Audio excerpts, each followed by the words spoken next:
15 years since this club been 11-5. It's just the beginning. It's just the beginning.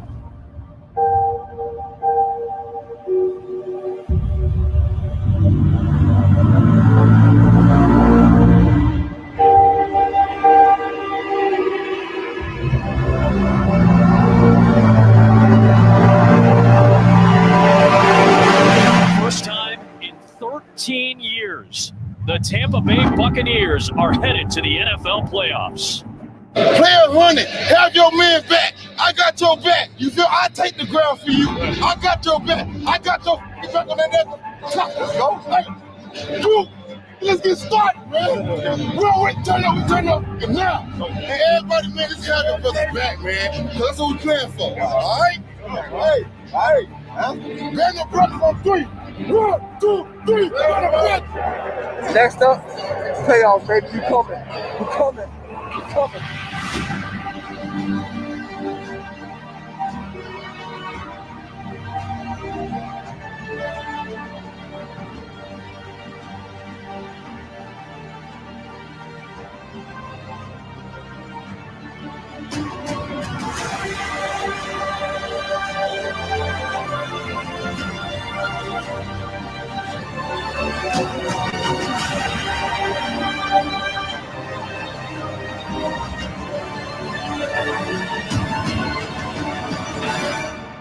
Hey, Tom Brady, I'm coming. I'm going to come. Six, folks. All right, here we go. Wait a minute.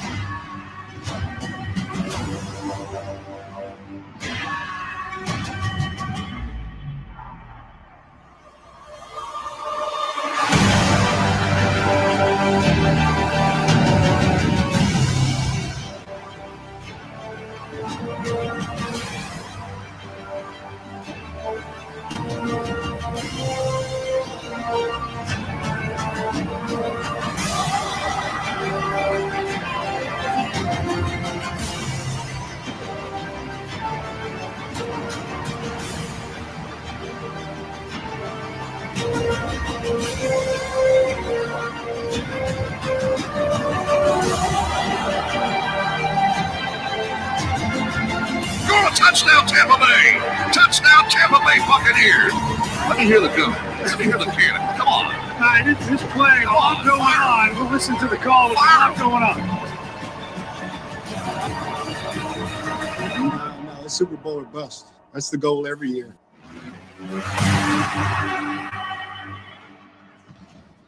Guess who's back?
Evolution.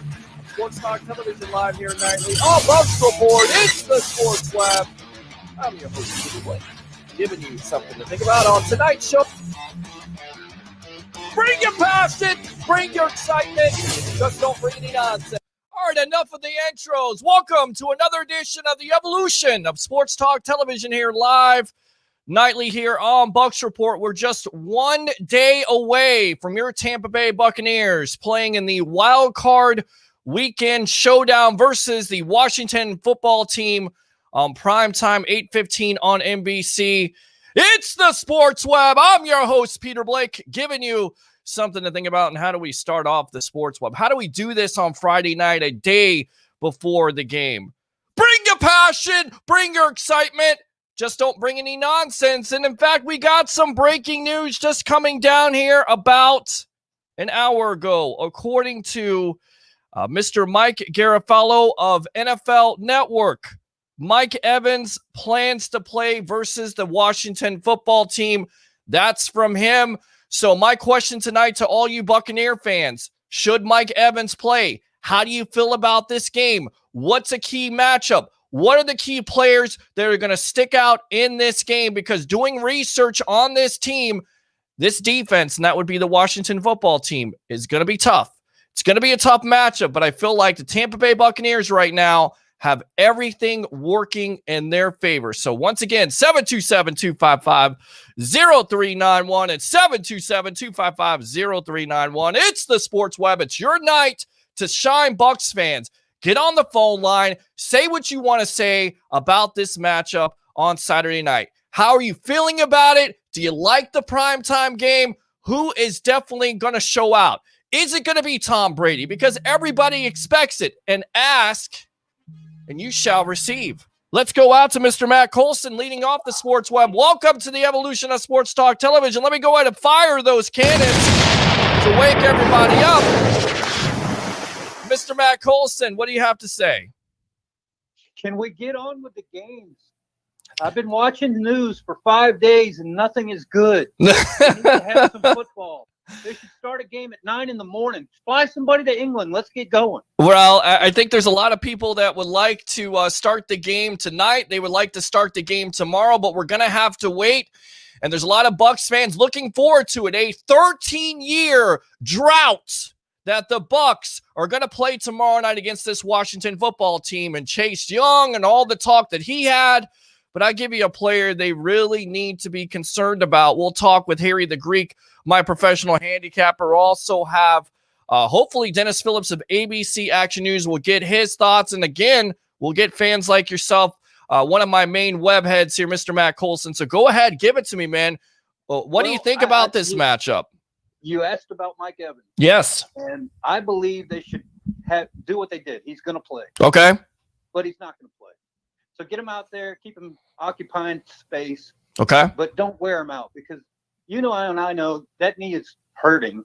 It may not be torn, but if you've ever twisted your knee playing basketball, your ankle, whatever, in a week at the velocity that he plays and whatnot, I'm sure it's still a little bit. Buddy, I banged my knee, and I didn't hyperextend it. This guy hyperextended it after breaking the record. I can just imagine. I banged my knee. I'm no athlete by any means, so that hurt me. So this is Mike Evans. This is a guy who wants to play. He wants that smoke, as the kids would say out there. He wants to play in his first playoff game versus the Washington football team.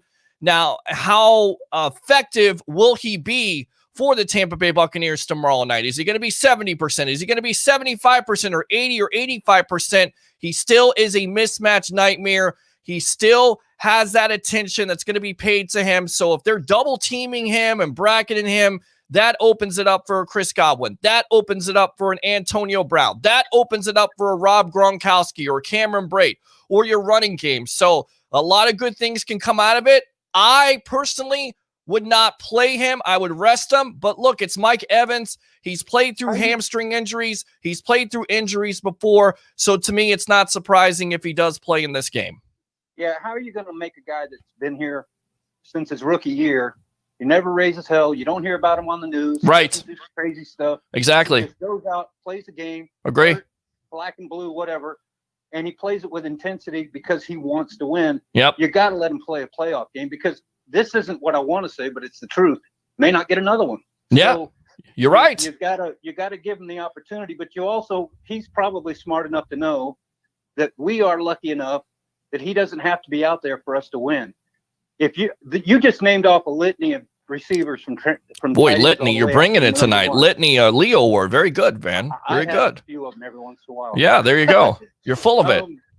Let me see. What was I saying? Okay, so anyway, you brought out all those receivers. Yes. If he's not on the field, the big mouth that's coming off the defensive line is going to be doing the rush. Well, what are you going to do with the other five guys? Somebody's got to cover all of those wideouts on 7-yard routes, 10-yard routes, and fly patterns. Sure. And I guarantee you that Brady's going to hit the ground a couple of times, but I bet you he's going to beat the rush more often than he gets beat. Well, they're tough against the pass. That's for sure. They're third in the league. They're very tough. And that goes off of their pass rush. And the guy that I was talking about, the player, and I'm just going to reveal it because I'm going to talk to my professional handicapper, Mr. Harry the Greek, here in just a little bit. It is not Chase Young. Chase Young, look, he's definitely getting, all the publicity of being a rookie of the year, defensive rookie of the year, but it is actually Montez Sweat who leads the team with sacks with 9. And that's going to be a matchup to watch for. And I can't wait to see Tristan Wirfs and him lock up.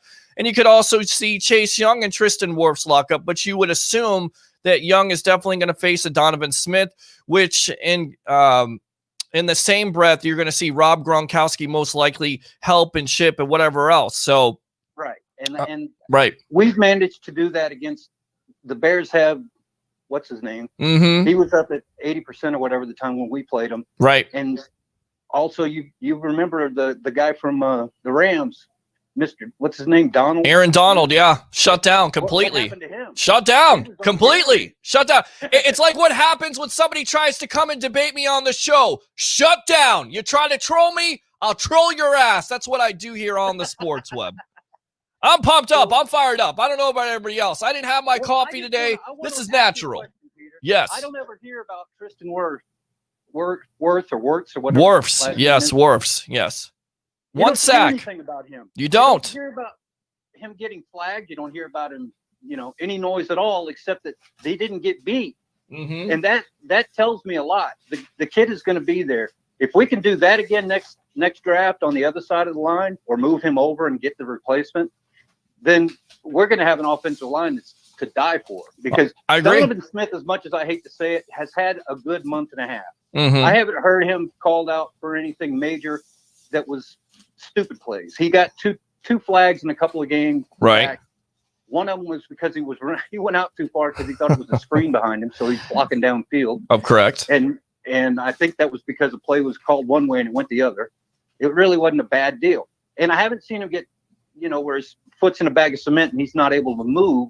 They're either covering for him real well, or he's gotten enough coaching to where he's gotten better with his footwork. Sure. So I don't like the guy, but I think he's done what we wanted him to do, get better. I agree. He did. He's gotten better, and you're not talking about him and having a disastrous game. And we'll see. It's a big-time test. Chase Young is going to be a big-time test. This Washington defensive line, this Washington front four is going to be a big-time test. And what do we know about Brady's history? When you can rattle him, even this year, he's not very good under pressure. But in past years, when you get that interior pressure, and this is on the guards, it's on an Ali Marpet, it's going to be on an Alex Kappa, it's going to be on a Ryan Jensen. When you get that interior pressure from a Jonathan Allen, who's going to be on this line, when you get it from a Deron Payne, when you move around a Chase Young, or you move around a Montez Sweat inside, which you look at, the Giants kind of did some of the same things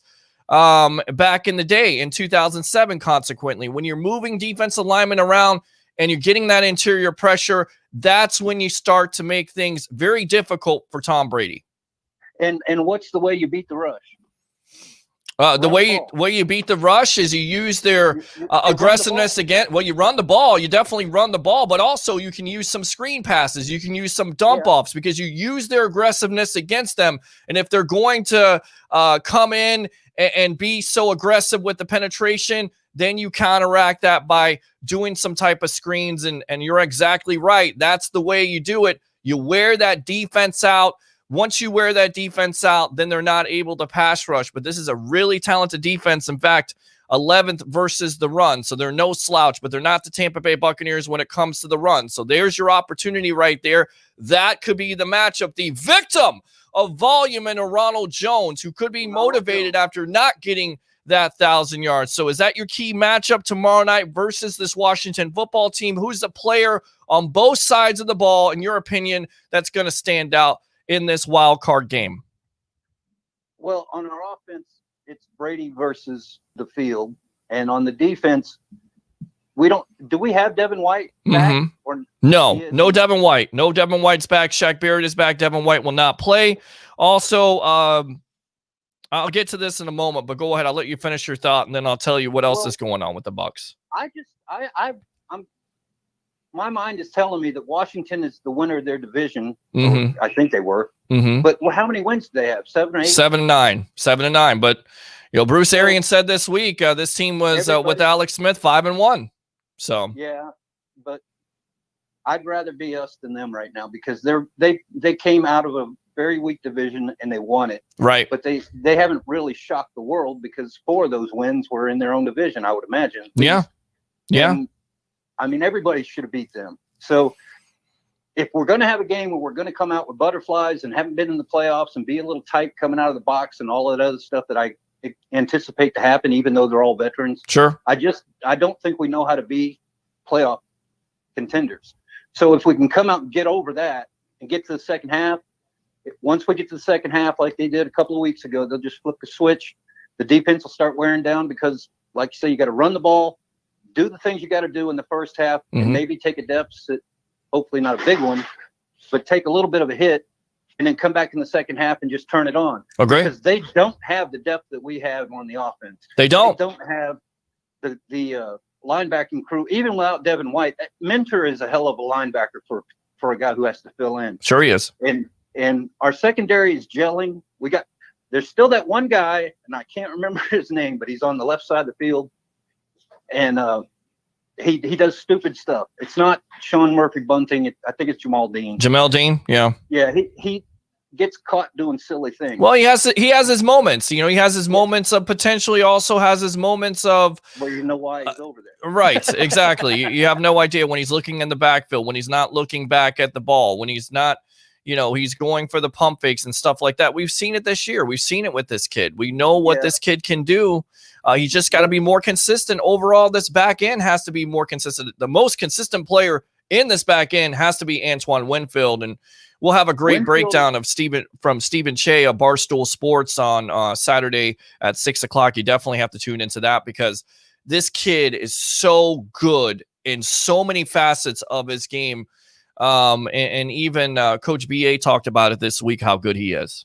And Collinsworth likes him. So if Chris Collinsworth likes him, everybody should. Yeah, well, Collinsworth doesn't really like anybody, so you're exactly right. No. You're exactly right. All right, so give me your keys to this game. Give me a key to the game and give me 2 players on each side of the ball that are definitely going to stick out. Well, you're going to see Brady. Okay. I think Gronk's going to come in. Okay. Evans is going to take up space. I don't expect him to have 150,000 yards like he normally would want him to. Okay. On the defense, if we can rush, we get the rush in there. We get Pierre-Paul and we get Shaq Barrett, who is coming back, right? He is playing. Yes. And get our version of the rush coming at Alex Smith. Absolutely. They don't have the tools on the other side to beat us if we get our defense. They have they have an atrocious offensive line giving up 50 sacks this year. So there's an opportunity right there. There's your matchup right there, Bucs fans, for this defensive line to get after it. All right, my friend, let me go ahead and fire those cannons. Final thoughts. Peter.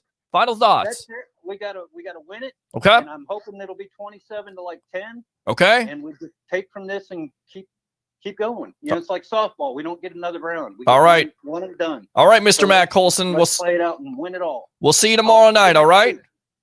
Not tomorrow night. Maybe Monday. Okay, buddy. Thanks a lot. Appreciate you. All right, let me go ahead and fire those cannons for him. We're off and running. 727-255-0391. It's 727-255-0391. Let me read these comments from the webheads. Go Bucs, says John. Let's go out to Nathan. Go Bucs. John again. Getting the W's. Go Bucs.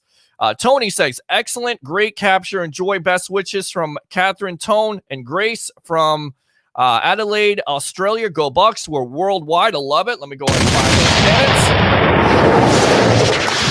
Flying the flags down here. Enjoy. LFG says Bucs report. Mike Stover tomorrow night. So amped. Special shout out to Keith Larson. Happy birthday, buddy. It's his birthday. So I definitely know he'll be joining us here eventually or something. We'll get him on tomorrow night. So amped, says Mike. Absolutely. Tune in. Always wish I could watch on my Spectrum TV. Appreciate you there, official. Let's see. Let's go out to Rodney. Raise those flags. Absolutely. Khalif says, won't be able to sleep tonight. I don't think there's a lot of people that are going to be able to sleep tonight. I know I'm only going to go about 2 hours until 11, and then I'm getting out of here. I'm going to finish up my research, and we'll get ready tomorrow to really give you as much Bucs coverage as we can. 6 o'clock live from the Deck Bar and Grill in Isla del Sol. Let me go out to the phone lines here. Rob, the sports guy, welcome to the Evolution. Let's talk Bucs tonight, man. Come on.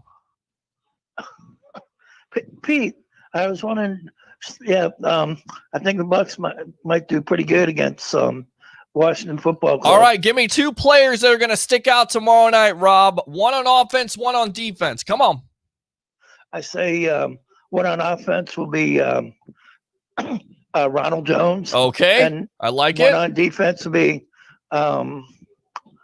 Levante David. Levante David. Okay. All right, Levante David. Why do you think those players are going to stick out tomorrow night? They're going to have a good game. Okay. But, Pete, I was wondering what you think about in college basketball, Purdue beating Michigan State, and also Gonzaga blowing everybody out. I don't think about college basketball right now. I'm a one-track mind. I'm thinking about the Tampa Bay Buccaneers and the playoffs. Playoffs, says Jim. Yes. Playoffs? Yeah. Don't talk about playoffs. Rob, Okay, you kidding me? Yeah. Playoffs? To the Bucs, Pete. All right, buddy. Thanks a lot. Take care, buddy. Appreciate you there, Rob. Thanks a lot for the call, Mr. Expedient himself. But look, going to call the show. You're definitely going to talk some Buccaneer football, right? 727-255-0391. It's 727-255-0391. Let me go back out to the webheads. What's up, Peter Blake? Love the show from Hanford, California. So pumped for tomorrow. Let's keep the train rolling. We shall keep this train rolling. Let's go back out to Ed here in Palm Harbor. Ed, welcome to the Evolution. What do you have to say? First and foremost, man, I see yes. that you were riled up earlier. Somebody was trolling you or something? No, man, I'm always riled up. If you troll me, I troll you back. I'm just excited about this game tomorrow night. Okay, don't troll me then. Don't troll me. All right, Ed, so talk to me here. How do you feel about this matchup? First and foremost, we had some breaking news here from Mark Garofalo of the NFL Network. It looks like Mike Evans is going to play versus the Washington football team. First question, are you okay with Mike Evans playing tomorrow night? Then on top of it, give me a couple players, one on offense, one on defense that you think are going to stick out tomorrow night versus the Washington football team. I would take a 50% Michael Evans against anybody the Washington football team has to offer to cover him. All right. And if anything, he'll cause a lot of pass interference calls. I like it. Okay. And Ronald Jones is going to be the victim of not volume tomorrow. I like it. I like it. I like it a lot. And I agree with you on that. I feel like they should incorporate him into this game because how many long runs this year has he had? And when he's gotten the opportunity to get out into space, and there is an opportunity, Washington football team, 11th against the run, not number one.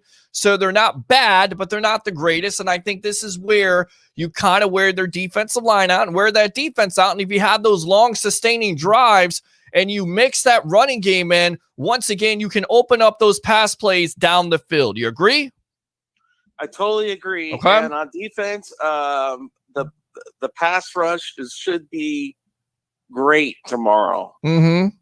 Avante David and Shaq Barrett should be able to kick some serious butt tomorrow. Okay. Also, I'm going to be down there tomorrow at the deck. Okay. Hang out with you and Anthony Blake and whoever else is down. Well, we're going to have Curtis down there. Curtis told me he's going to be down there, so we're going to have some webheads. So we'll definitely get you on camera here. Get ready to say what you want to say about the Bucs on the Evolution of Sports Talk Television. All right.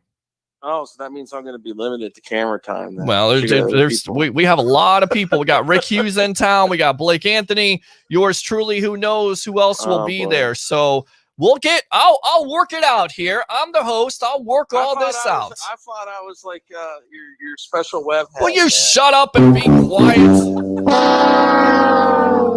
I got your special webhead right here, buddy, but you're definitely an integral part of the show. Appreciate you, buddy. So your 2 players, once again, on offense and defense, Ronald Jones, and who's the defensive player? Oh, Shaq Barrett. Shaq Barrett, okay. And okay. Levante David are going to feast tomorrow. All right. There you go. I like it. Yeah. Anything else? Well, are we going to be outside tomorrow? Because it's supposed to be really cold and wet. No, why would I want to be outside tomorrow? I mean, that's like the question, why didn't you put lettuce on your tacos? The reason why is if I want to eat lettuce, I'll eat a salad. Okay? No, I'm a Floridian. I'm cold. I don't have the fur. Okay, I don't have it. I can't. I can barely take out my dog, who's a Louisiana hunting dog. He has fur, and he looks back at me and goes, "It's cold outside, Dad. I know it's cold outside. That's why I want to get the hell out of here. Do your business and let's go." Yeah. So no, I'm not going to be outside. Anybody puts me it's supposed to be outside. cold and wet tomorrow. Yeah. Okay. Well, whoever's outside tomorrow, enjoy that. I think they got a concert going on tomorrow. So those guys They got will. a concert at the deck tomorrow? They do. Act 3 will be there doing Motown. So enjoy that. Blame it on the rain. A little Milli Vanilli for you. And I'm going to be inside, warm. Cool. Getting ready. I will be inside too because I'm a Floridian too. There you go. No way I could deal with that crap. Yeah. All right, man. Well, I'll see you tomorrow night. All right, man. Cannons for me, brother. I will definitely do that. Thanks a lot, Ed. Appreciate you. I love it. Sports talk television is all about developing relationships with people. I care what you have to say. 727-255-0391 and 727-255-0391. It's the Sports Web live here on Bucs Report. I'm your host, Peter Blake, giving you something to think about. Once again, we will be live at the Deck Bar and Grill. If you're a Bucs fan, what are you doing? Are you staying at home? Are you going outside the tailgate? Don't do that. Don't make that mistake. Get out to the Deck Bar and Grill in Isla del Sol, Tierra Verde. Get out there. Great food, great service, and we'll get you on the evolution of sports talk television, a real live camera, not some cell phone camera, not some of that stuff. We're not cutting corners here. This is the Sports Web, the evolution of sports talk television. What is it? Is it a radio show? Is it a TV show? It's both. It's the opportunity for webheads, fans of the Tampa Bay Buccaneers, to definitely join and talk about their favorite team. So let's go back out to the webheads here. Again, we need to keep the weapons clean. Dustin says, feel like a kid on Christmas. So pumped for tomorrow. Go Bucs. Ben says, I think our O-line is going to have a good game. Rob Morgan, so excited for tomorrow. Bucs fans, it's like Christmas morning. To steal a basketball term, we have a floor general who's been there before. Although I respect our opponent, I have faith in our leader to lead our young Bucs, and I'm not overly concerned.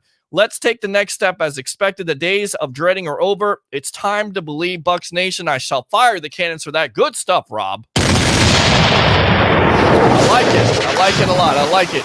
All right, let's go out to Rodney here. Put Evans on pitch count when in the red zone. Stu Murray, LFG. I like it. Roger Shue, go Washington football team. You fat finger troll. You are the number one troll on this show. One and done. And that's what I got to say to you. It's all love. It's all love. Sitton says, go Bucs all day long. Rob says, for all Mike has given us, he deserves to be out there. Even as a decoy, he's a talent the defense has to account for. Sean says, that has been my point for days about having Mike on the field. Let's go back out to Roger Shue. You're buffering. I have no idea what you're watching. It's probably your Wi-Fi, not mine. We're good to go. Let's go out to Todd. Todd, welcome to the Evolution. 1 day away from wild card matchup between your Bucs versus the Washington football team. First and foremost, welcome to the Sports Web. Then on top of it, what do you think about Mike Evans playing in this game? Should he or should he not? And who are your players that are going to stand out offensively and defensively? Go. Okay, Peter. Well, it's good to talk to you tonight. Absolutely. I'm very excited. Honestly, I don't think we should play Mike Evans. Okay. Why do you feel like that, Todd? We need to rest him. Okay. We've got other weapons. All right. I know he's our star. He's the man, but it's possible he could get injured tomorrow night. Sure. So we don't want that if we beat Washington tomorrow night and extend and go the next week to the playoffs. So I think we should rest him. My two guys, and I got to say this for you, Peter, victim of volume. I love it. There you go. That's what I'm talking about. Let me go ahead and fire those cannons. That's how you do it. The victim of volume and Ronald Jones defensively. Who do you think is the guy that's going to stand out tomorrow night? I think it's going to be Jason Pierre-Paul. Okay, JPP. I like it. He made the Pro Bowl. He's one of our star defensive players. Mm-hmm. He's been there. He's a veteran. Not that the other guys won't show up, but I Sure. think it's Jason Pierre-Paul tomorrow night. Jason Pierre-Paul, you get Shaq Barrett back in the fold there, so that should help that line out, take the pressure off of a JPP. Now you're not able to double and triple team him, and that offensive line is just god-awful. 50 sacks this year with an injured quarterback and an Alex Smith who we don't know who's going to play, if he's going to play with this calf injury or not. You saw him versus the Philadelphia Eagles. What is your biggest concern involving this Bucs team? What's your biggest concern with the Washington football team on Saturday night? Well, my biggest concern is their defense. Their defense is legit. Okay. All right. We have to keep Brady clean. If we don't, it could spell trouble. But we've got to keep Brady clean. Agree. If we keep him clean and give Brady a chance to play like he's been playing, which he's been playing outstanding with our receivers, then I think it'll be a big victory for our Bucs. All right, I like it. You got a prediction, or you want to wait until Saturday night for the pregame show? I'm gonna say 35-10. 35-10. All right, Tampa Bay. How many touchdowns does Tom Brady throw in this game, in your opinion? I think he's going to throw at least 3. Okay. And I think Ronald Jones will get us a couple touchdowns as well. Victim of volume. I love it, man. I love it. There you go. I'm going to fire those cannons right there. Anything else, Todd? Thanks, Peter. Appreciate you, brother. Appreciate you, buddy. We'll see you tomorrow night at 6 o'clock live here on Bucs Report, all right? Yes, sir. Thank you. All right, good stuff. That's what I'm talking about. That's one of my favorite webheads. Say it with me. Say it loud and proud. A victim of volume. We heard from former Buccaneer great Ricky Reynolds. He likes that nickname. How about that, huh?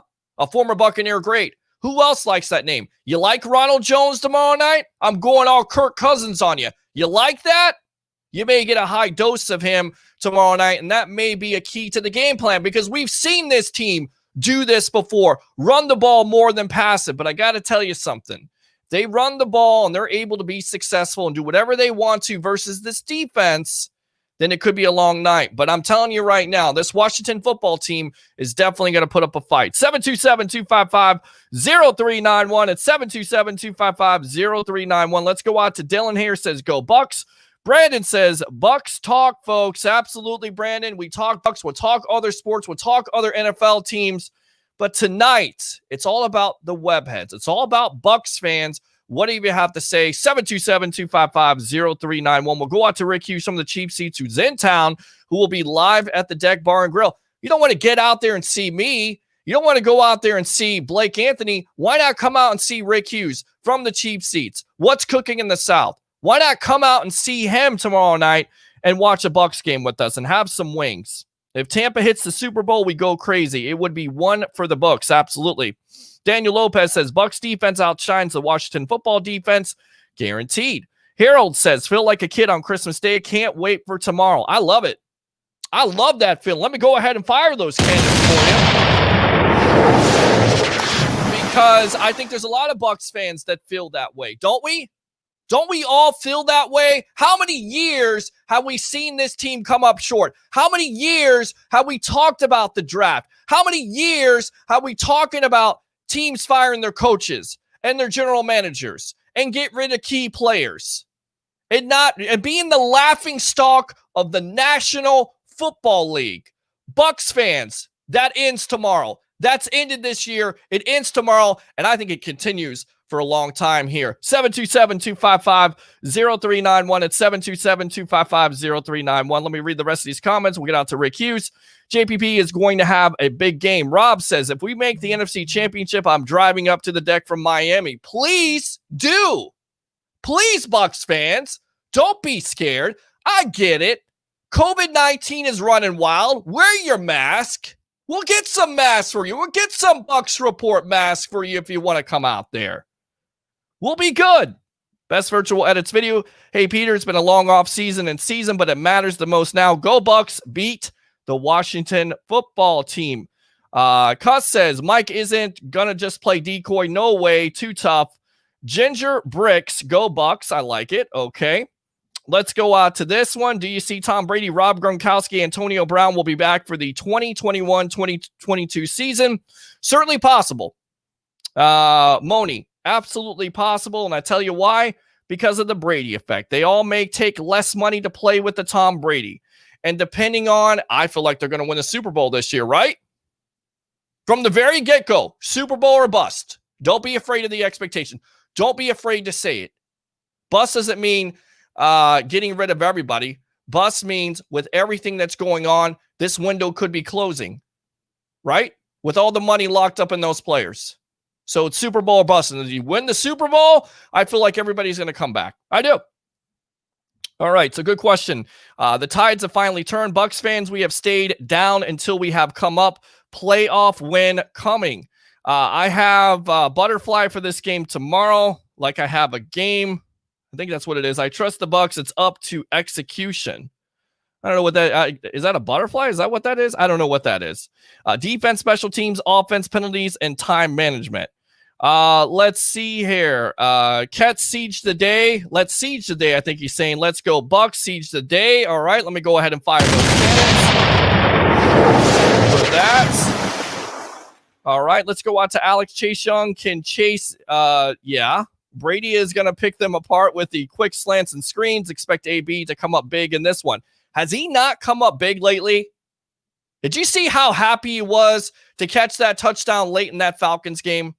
And it wasn't the same Mr. Big Chest, his nickname he gave himself. It's not the dancing guy. It's not the prima donna. It's the player that is performing at a high level, letting his talent speak, not doing all the nonsense off the field. And he looks like he's been humbled. And he looks like that he's happy to be a part of this organization, doesn't he? That's a good thing. 727-255-0391. It's 727-255-0391. Sean says, if we make it to the NFC Championship game, I'll fly in from Alaska to watch with you guys. Thank you. Alaska, California, Chicago, Hawaii. It's a worldwide thing. Australia, all around the world, all around the United States. Come to the Deck Bar and Grill and be a part of the evolution of Sports Talk Television. 727-255-0391. It's 727-255-0391. If we make with the Super Bowl, if we make it to the Super Bowl, you're going to meet the biggest Bucs fans in Louisiana because I'm coming to the bar. Peter, on my way. I love it. And I got something to say. Let me be the voice. Let me be your voice. And you also participate in the evolution of Sports Talk Television when it comes to talking about your Tampa Bay Buccaneers. Because I'm not scared to throw out expectations. I'm not scared to be wrong. I've told you I've been wrong before. We've all been wrong. But I don't think I'm wrong about this team. No way. 727-255-0391. It's 727-255-0391. Rooting loud here in Columbus, Nebraska. Go Bucs. Fire those cannons as we shall. There we go. Let me go ahead and see what we got. Brent Dean, what's up? Peter Blake, go Bucs. Absolutely. Let's get out to Rick Hughes. We'll get him on here. We'll get him out of here, and then we'll get my professional handicapper, and we'll run down X's and O's. And once again, take your questions for the night. Here's your questions for the night. Do you feel like Mike Evans should play? Because according to a source at NFL Network, Mike Garafolo, it looks like Mike Evans is going to play in this game. Should he play? Should he not? Who are the keys to this game? Do you feel confident with the Bucs versus the Washington football team? Offensively, who is going to stick out? Defensively, who's going to stick out? 727-255-0391 at 727-255-0391. All right, let's get out to Rick Hughes, some of the cheap seats. What's cooking in the South as, by the way, I love that cameraman. I don't know what kind of camera. That's looking good, brother. Welcome to the evolution. We'll see you tomorrow night. But your thoughts on this? It looks like Mike Evans could play in this game. Should he or should he not? And then on top of it, some other Bucs news, but let's talk about that first. Okay, it's just all I got that warm, whoa, Nelly feeling. I mean, it's just holy cow, man. This is it. We've been waiting a long time for tonight. Tonight we get to all go to bed with visions of Lombardi trophies and dancing in our heads. We get to go to all of those. We think about the when they're walking off the field tomorrow night, smiles, all the smiles, Brady smiling, everybody, Tom Brady in a Buccaneer uniform smiling. What the F are you talking about? Are you kidding? This just happened. I mean, holy cow, man. I cannot stinking believe that this year is going down the way that it's going down. And you know what? If I sound cocky, if I sound like I'm overstating things, if I sound like I'm overconfident. Yeah, well, you know what? I don't know how to do the playoffs anymore. It's been a long time. I have to learn. Okay. And I forgive a guy for having a good time tonight. You know, I mean, I am all about this. I cannot tell you how excited I am, Peter. This is it. You and I, buddy. You and I know how long you've followed this team. I know the passion. I know the heart. I've been there. I'm right. You know, I've felt every bit of it, every loss, every bit of pain, every bit of difficulty. And let me tell you something. I'm going to wring every drop of glory out of this experience that I can. I am so excited about this year. Absolutely. You should be excited about this year. A lot of Bucs fans should be excited about this year because we actually had football with everything with the global pandemic and all the stories in the offseason and then the excitement and then not knowing if you're going to have a season and then starting out slow versus the Saints and then going into a lull to a certain degree and losing to some teams. And now being 11-5 and one of the hottest teams in the NFL, I don't think there's an NFL team that wants to play them right now. No. Offensively, defensively, I think defense can be a little bit better, but you're hurt definitely by Devin White not being in this lineup. Yeah. But also, there's a chance that Carlton Davis is going to play in this game. How much do you think that would mean to this back end? Well, the thing is, this defense has been able to, when people have gone out, the defense has been able to weather the storm. There's nobody new that may go out this week that we don't know how that's going to impact the defense. Anybody who might be out, if they are out, we know how to deal with it already because we've had to deal with it already. Yeah. So this is not a situation where the Bucs are in uncharted territory other than the fact that they're in the playoffs with Tom Brady. Have I mentioned that? I mean, this is just a whole different animal. And I can't begin to tell you the thoughts of, you know, Peter, kind of like things you've mentioned where it's like you talk about your dad and you talk about, you know, just the memories and the things that are important and the, you know, all of the stuff that if you've been a longtime Buccaneers fan, all of the things said to you over the years, you know, the fans that are gone, all of that stuff is just right there. Yeah. You know, it's I don't know how else to explain it. Teams that can understand this are teams like Cleveland. Teams that can understand this would be a team like the Jets. Teams that can understand this are teams that haven't done this a lot. Let me tell you something. A New England Patriots fan, if they go to the playoffs in a year or two, they're not going to understand. No. This is cathartic. It changes so much about your almost I don't know. I don't want to overstate this. Almost your day-to-day life. Because it's no longer okay. Gotta, there's always this. Yes. Okay. I'm wearing a mask with a Buccaneers logo on it and I'm going to catch crap constantly. Yeah. Not like that. I'm in Charlotte, North Carolina. Every day at work, I wear a mask with a Buccaneer logo on it. And you know what? Everybody walks in and goes, "Oh man, you guys look good. Oh man." I mean, that's the general respect that's coming. Get this. We're Buccaneers fans and we're getting respect. What the heck is that? Right. I mean, exactly. We didn't get that when we won the Super Bowl. I mean, this is something new. This is something different. And that's all that change comes from. Agree. Go back far enough, Jason Light. Mm-hmm.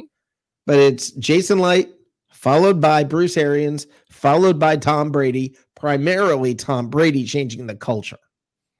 Right, and there's history there between this Washington football team and the Tampa Bay Buccaneers in the past. Of course, you know, who could forget Washington being against Tampa?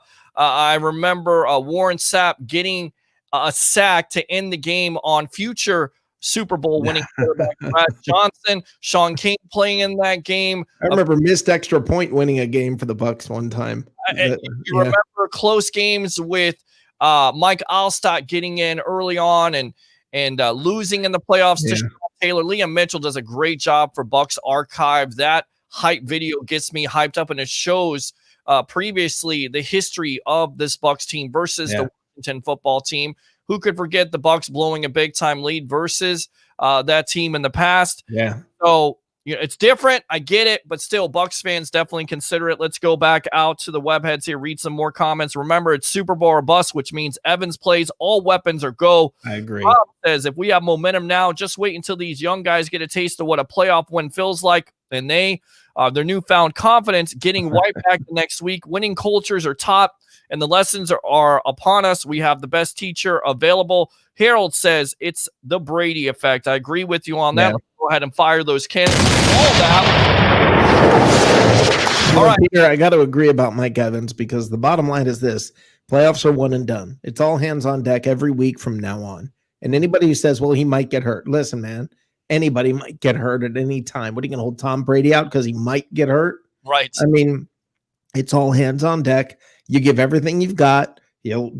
Sorry, all the cliches. Leave it all on the field. Our backs against the wall. All those things. This is it. You've got it. There's nothing left after this game. There really isn't, and you can see, and we'll talk to Harry the Greek, my professional handicapper, here about 10 o'clock. We'll get him on. Thanks for waiting patiently.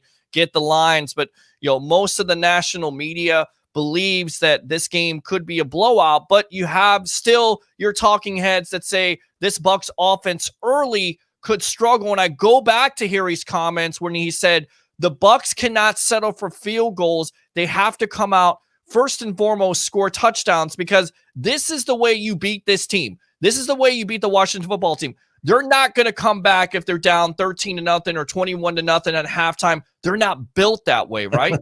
Right. That's absolutely correct. If you take the lead, the game's over. I think the biggest thing is how are they going to score in the first place? I am not as concerned about the offense starting hot as I am about the defense starting hot. If the defense starts strong, if the defense has control of the game, this game's over. Because if the defense starts strong, it's not like Washington's offense is going to get better. That you're going to see this is as good as it's going to get, because the Bucs tend to get better as the game goes along. So if they're good at the beginning, the game's over. Yeah. Their team, if that happens, there's no way. I don't care if it's 17-6, the Buccaneers are going to win that game. I mean, I just can't see how they're going to outscore the Bucs. Yeah, no, I can't see it either. You look at the numbers. Again, you've got Terry McLaurin. It's not McLaren, it's McLaurin, who also dealing with an injury. You have Antonio Gibson, who's dealing with a turf toe. You have Alex Smith dealing with a calf. What's your thoughts on Ron Rivera coming out and saying they may switch quarterbacks up, they may rotate quarterbacks with an Alex Smith and a Tyler Heineke? Yeah, Chris Winkie. Right. By the way, it's Heineke, but yeah, I know. It's Chris Winkie. Same thing as far as I'm concerned. I'm just not scared of this Washington offense at all. Surprises happen, but I am just not afraid of this Washington offense, like even a little bit. And that's the one thing that brings me some sense of peace in all of this, is even if Washington's defense comes out strong, they're just not going to be able to score much. Right. And the defense could score enough to win this game. The Bucs defense could score enough to win this game. Well, that's a matchup you definitely look at. We're on with Rick Hughes from the Cheap Seats. What's cooking in the South? Go ahead and promote those shows really quick, because I know we got to get you out of here by 10. I want you to promote these shows that you do a fantastic job here on Bucs Report. Tuesday night and Saturday night, we're right here in the galley. We are at the intersection of food and football. We talk all about both. We have a great time. It's a kind of a chilled out vibe. It's a lot of fun. We talk about the NFC South a lot, but right now it's kind of what's cooking in the playoffs.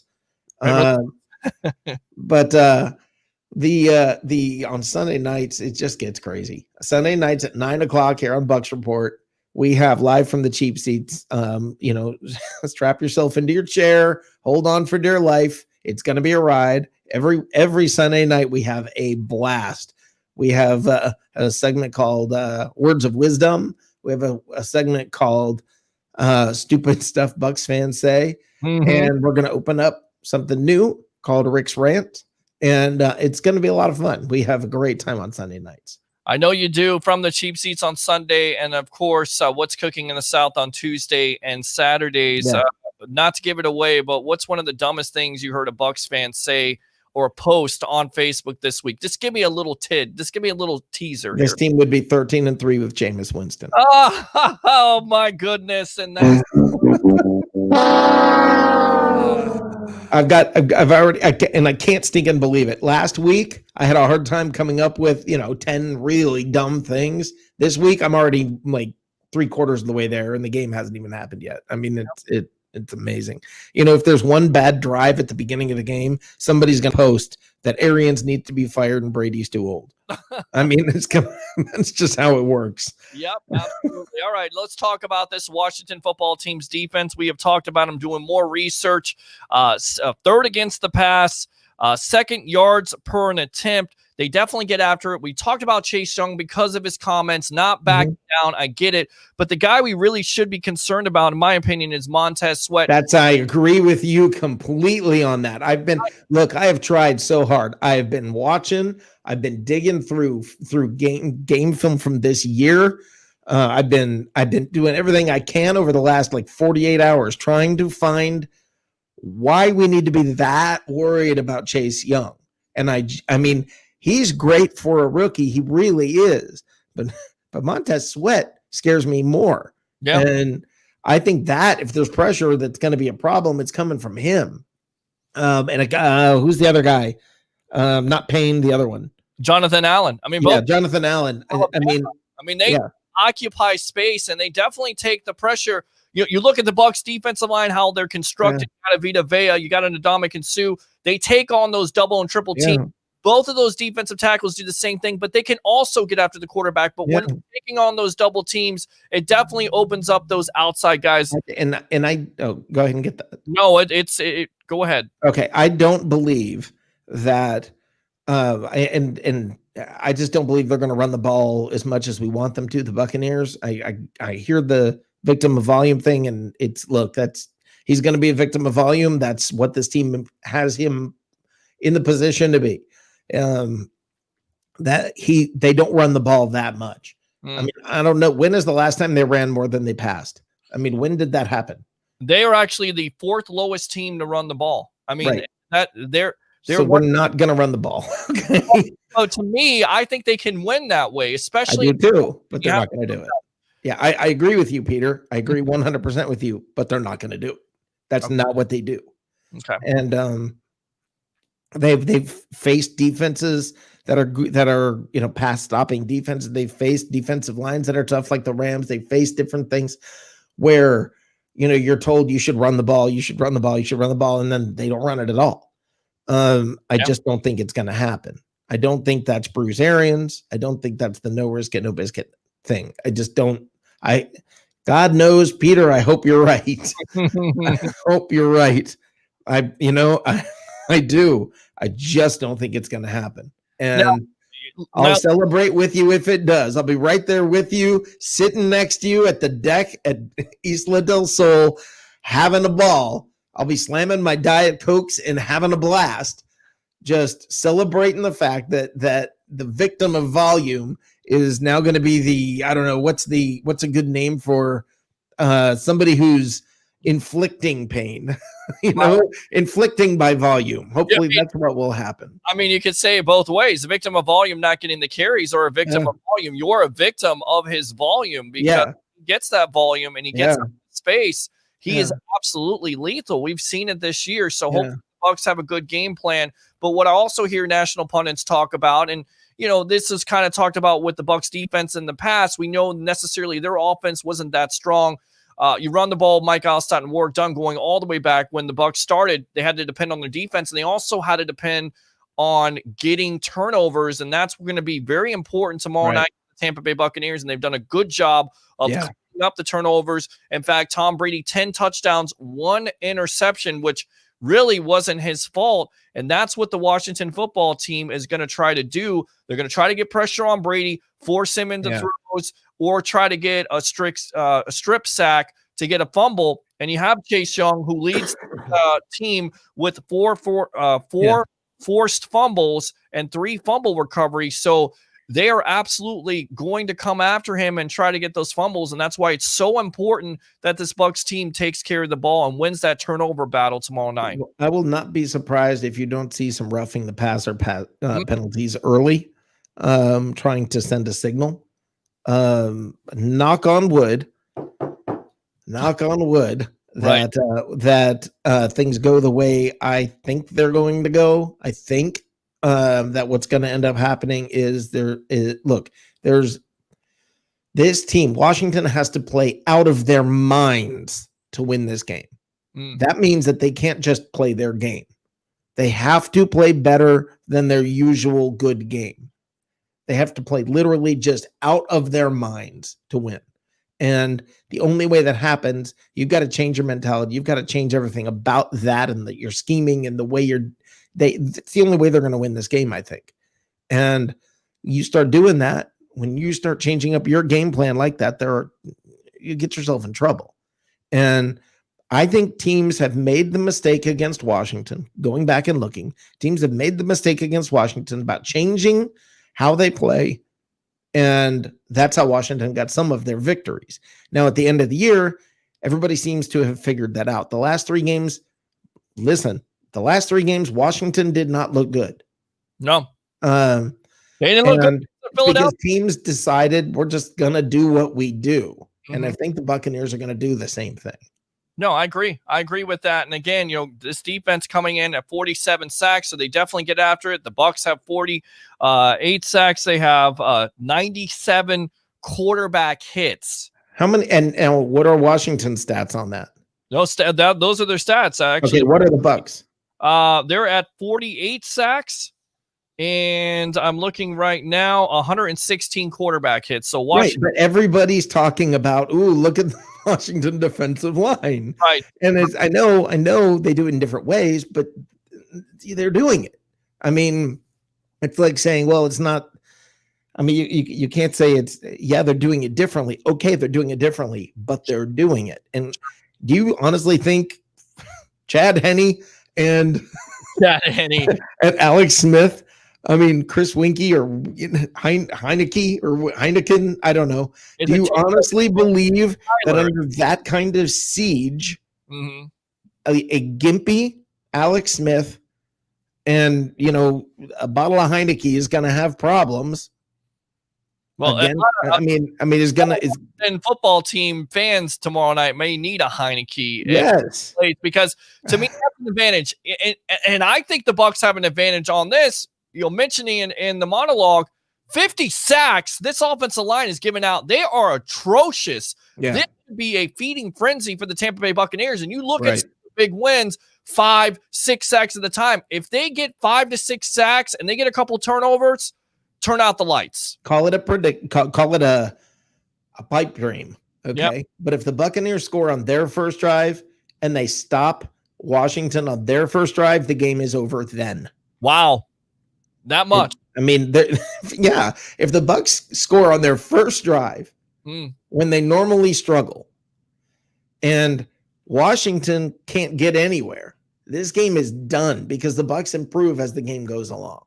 True. It's very true. All right, Rick Hughes, some of the cheap seats. What's cooking in the South? We'll get you out of here on this. Shady McCoy is not going to play in this game. Of course, Devin White is not going to play in this game. Dayon Buchanan has been promoted. Also, guard Ted Larson and quarterback Herb Miller. You got Benning Pote from the practice squad. So it looks like, Devin White, Steve McClendon not going to play in this game. So the Bucs have got it covered. Any concerns? What's the biggest concern with this Bucs team going in to this matchup tomorrow night on primetime? The concern is their defensive line. And the Bucs offensive line. I'm more concerned, if anything, that this is going to be one of those Donovan Smith kind of games. Oh, no. Where he gets penalties at the wrong times and things like that. That's what concerns me. And, he's had a beast of a year. He really has played well. But I'm concerned every once in a while, we all know the Donovan Smith that rears his head. I mean, What happened against Aaron Donald? You didn't hear a peep out of Aaron Donald. So maybe this is going to happen. Listen, maybe this is a chance to exercise a lot of demons. Okay, this is a chance to shake off a whole lot of dust. Primetime games. This is a chance to put all of that behind. Now, I can tell you here in North Carolina right now, it's snowing, and they're expecting ice all over the place tomorrow. I don't know what it's going to be like on. I don't know what it's like in Washington right now. That's north of here.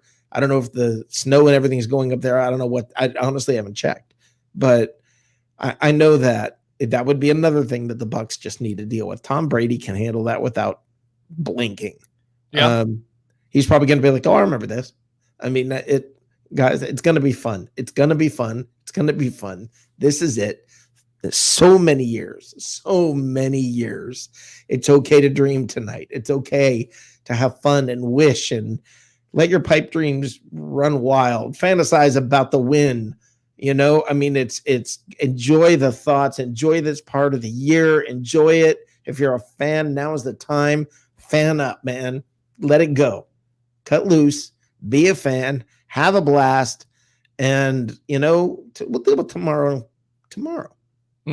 Agree. All right. Go ahead and promote your shows once again. We'll see you tomorrow night at the deck, but go ahead and promote. Sunday night, 9:00. Just be there for Live from the Cheap Seats and strap yourself in because it's going to be a ride. All right. There you go, Mr. Rick Hughes. Thanks a lot for your time here on the Evolution of Sports Talk Television. We'll see you tomorrow night. All right? You got it. I can't wait. See you tomorrow. All right, buddy. There you go. Rick Hughes from the Cheap Seats. What's cooking in the South? We'll go out to my professional handicapper, Mr. Harry the Greek. Let's go ahead and read these comments. Think I read that one, but I'm going to keep on reading that one because I like it. Let's see here. First, Christopher Cole says, "Hey guys, what's up?" Matt Colson, off topic, but RIP to Tommy Lasorda. Baseball lost a monument today. Absolutely. Great manager for the LA Dodgers. In fact, last manager to win a World Series for the LA Dodgers in 1988 with Kirk Gibson going around the bases. Who could forget that? Him being the manager. Of course, the Dodgers beat the Rays this year in the World Series. Talk a little baseball, but we're not going to focus on that. Control the line of scrimmage on both sides. Rob says, hopefully Washington will be forced to throw early and often, and we can lock up Logan Thomas, who has been playing well. That's another weapon they have, not only McLaurin, but also Logan Thomas as the tight end. We'll talk more. And then, of course, J.D. McKissick, who has 80 catches this year as a running back. Let's go out to Harold. Bucs defense better get pressure on Alex Smith. And going back to that, Logan Thomas, the Bucs have had their problems defending tight ends. Let's go out to Mr. Harry the Greek here, my professional handicapper. Mr. 88%, going up to 89, going up to 90% by the minute, by the second, by the hour, by the month, by the year. Harry, welcome to the Evolution of Sports Talk Television, as we're only one night away from Bucs versus the Washington football team. Your thoughts? One day. Yes. Tampa Bay, it's one day away. 13 long seasons, and the day is finally coming tomorrow. So that means when you wake up tomorrow, you got to start tailgating in your own backyard, socially distancing, of course. Of course. Get the beer ready. Get the brats ready. Nope, it's not brats. It's shrimp. Brats are up north. I like the brats. Yeah, I like the brats too. I'm not from up north. Do I have to be up north to like? I like brats. Damn it! I don't have to be a Packer fan to like brats. I like brats, but I will tell you something else. Being at the Deck Bar and Grill, those wings are good. Those cheeseburgers are good. All the food is good. All right, go ahead.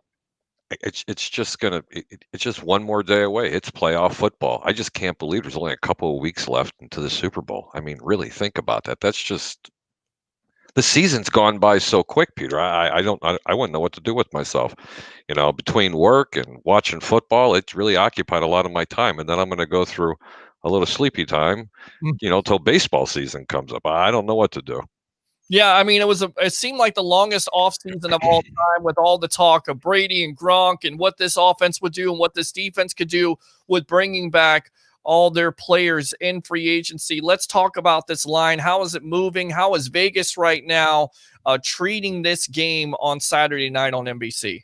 you know what? I'm still a little perplexed by it. The line opened up at 9.5 early in the part of the week, and immediately that money went toward Washington. It went to 8. The total has not moved. It's 45 points. It's one of the lowest totals, by the way. I want people to know this. It's one of the lowest totals of the season for the Buccaneers, being at 45. I'm still waiting for this line to drop another half a point. It's extremely crucial if you want to bet the Buccaneers in this game. And I've made mention to it numerous times, and people that know me know that I absolutely love home underdogs. When they're getting too many points, I don't care how good the opposing team is. I'm not saying that the home team's going to win this game, but if the points are too much, I might not be able to play this game. But I got a funny feeling, because I'm starting to look at different sites, that this line's going to go to 7.5. And if it does, you need to pull the trigger. Yeah, I agree with you on that. And looking at this Washington football team, this defense is for real. Again, 47 sacks, 97 quarterback hits. They really get after it. Everybody's been talking about Chase Young, as they should. 7.5 sacks. Again, 4 forced fumbles, 3 fumble recoveries. So this guy definitely has a knack for getting his hands on quarterbacks and causing lots of havoc. But it goes back to me. Montez Sweat versus a Tristan Wirfs, who's definitely held his own this year. In fact, to me, he should be in the Pro Bowl. And even BA talked about this in his presser. He can't believe that he wasn't in the Pro Bowl. Talk about this matchup, Sweat versus a Tristan Wirfs on Saturday night. That's going to be a boxing match, Peter. I don't even know how else to put it. I mean, you're going to have to give the edge to Montez Sweat in this, and I'm going to tell you why. It's just because the amount of time that he has playing. Tristan Wirfs is still essentially a rookie, albeit he doesn't give up a lot of sacks, and I don't think they're going to have to give him that much protection on that side to handle him. But it's I shouldn't even have said that. I don't think there's going to be advantage to either one of them. I think it's literally going to be a stalemate between that side. My concern's on the other side. How much help are they going to give their left tackle in Tampa? But then again, they do rotate their alignment in and out, and they constantly stun them around. You know what a lot of people aren't talking about, Peter? They're not talking about Jonathan Bostic. This middle linebacker is, since he came out of the University of Florida, is probably one of the most underrated middle linebackers in the NFL. And the reason for it is because he doesn't do well in pass protection. But I promise you, when you're running the football, he's got a helmet in the center of the numbers every single time. The guy's an absolute thumper. Another thing that people don't talk about, because the rankings for the Washington football team do not do itself justice, because they're not rated that high against the run. They're not, they're rated very well against the pass. But what this team does really effectively is they cause a lot of 3 and outs, and they do give their offense, which is very enigmatic sometimes, very anemic. Not enigmatic, it's a bad word. It's very anemic, and they give them extraordinary field position. It's top 5 in football. I want you to think about that. Tampa, in order to win this game, is going to have to be very effective on offense. They don't want to get into a field goal kicking contest with this team, because now you're playing into that defense. But Tampa's got a defense as well, Peter, and they're very, very, they're very stingy as well, just like Washington. I like that matchup a lot against Tampa's defense against Washington's offense. So it could be very easily a very imbalanced game, but you never know what can happen on any NFL Sunday. I just don't want people to get too overly confident and say they're going to blow them out by 30 points, and they very well may. There's a reason why the Buccaneers are that big of a favorite going into Washington with that kind of a spread. But don't ever get too confident, because home teams always have that little certain edge, and especially a team that didn't really play that well to get into the playoffs, they've got nothing to play for. I think Tampa has more to lose in this game than Washington does. You're absolutely right. We're on with our professional handicapper, Mr. 88%, going up to 89, 80, or 90% by the second, by the minute, by the hour. It's Harry the Greek here on the Sports Web, the evolution of sports talk television. Open phone line if you have a question for us. 727-255-0391. It's 727-255-0391. Let's go back to that matchup there. The offensive line giving up 50 sacks. Shaq coming back. That would be Shaq Barrett, JPP. This defensive line really has an opportunity tomorrow night to have a big game. And because of the propensity, Leo word, of how Todd Bowles likes to blitz, you could see possibly 5, 6, maybe even more sacks because these quarterbacks are not very mobile, especially in Alex Smith, who could play tomorrow night on a bad calf. You know, first off, when you start using words like that, it's not fair. I usually have my buddy with me that works. His name is Bob Beckner. He's like my human dictionary. Propensity? Really, Peter? Yes. You're killing me. You're giving me a Leo Haggerty type of word here. That's it. That's what Leo taught me. That Leo taught me those type of words. You got to use those type of words to be loquacious. There's another one. Hey, hold on. That's the word I gave you. I know you did. Okay, loquacious. You know, if Bob's listening out there, he's probably laughing right now, sucking down a nice cold one. Tampa's defense is going to feast on. I mean, Washington's offensive line really isn't all that great. But I'll tell you what, they're not going to want to get into a passing game because then Tampa is just going to feed right into Tampa because that's all Tampa's been used to all year long. They've been feasting on teams that want to pass the ball against them, i.e. what they did to Aaron Rodgers and the Green Bay Packers. That was absolutely beautiful.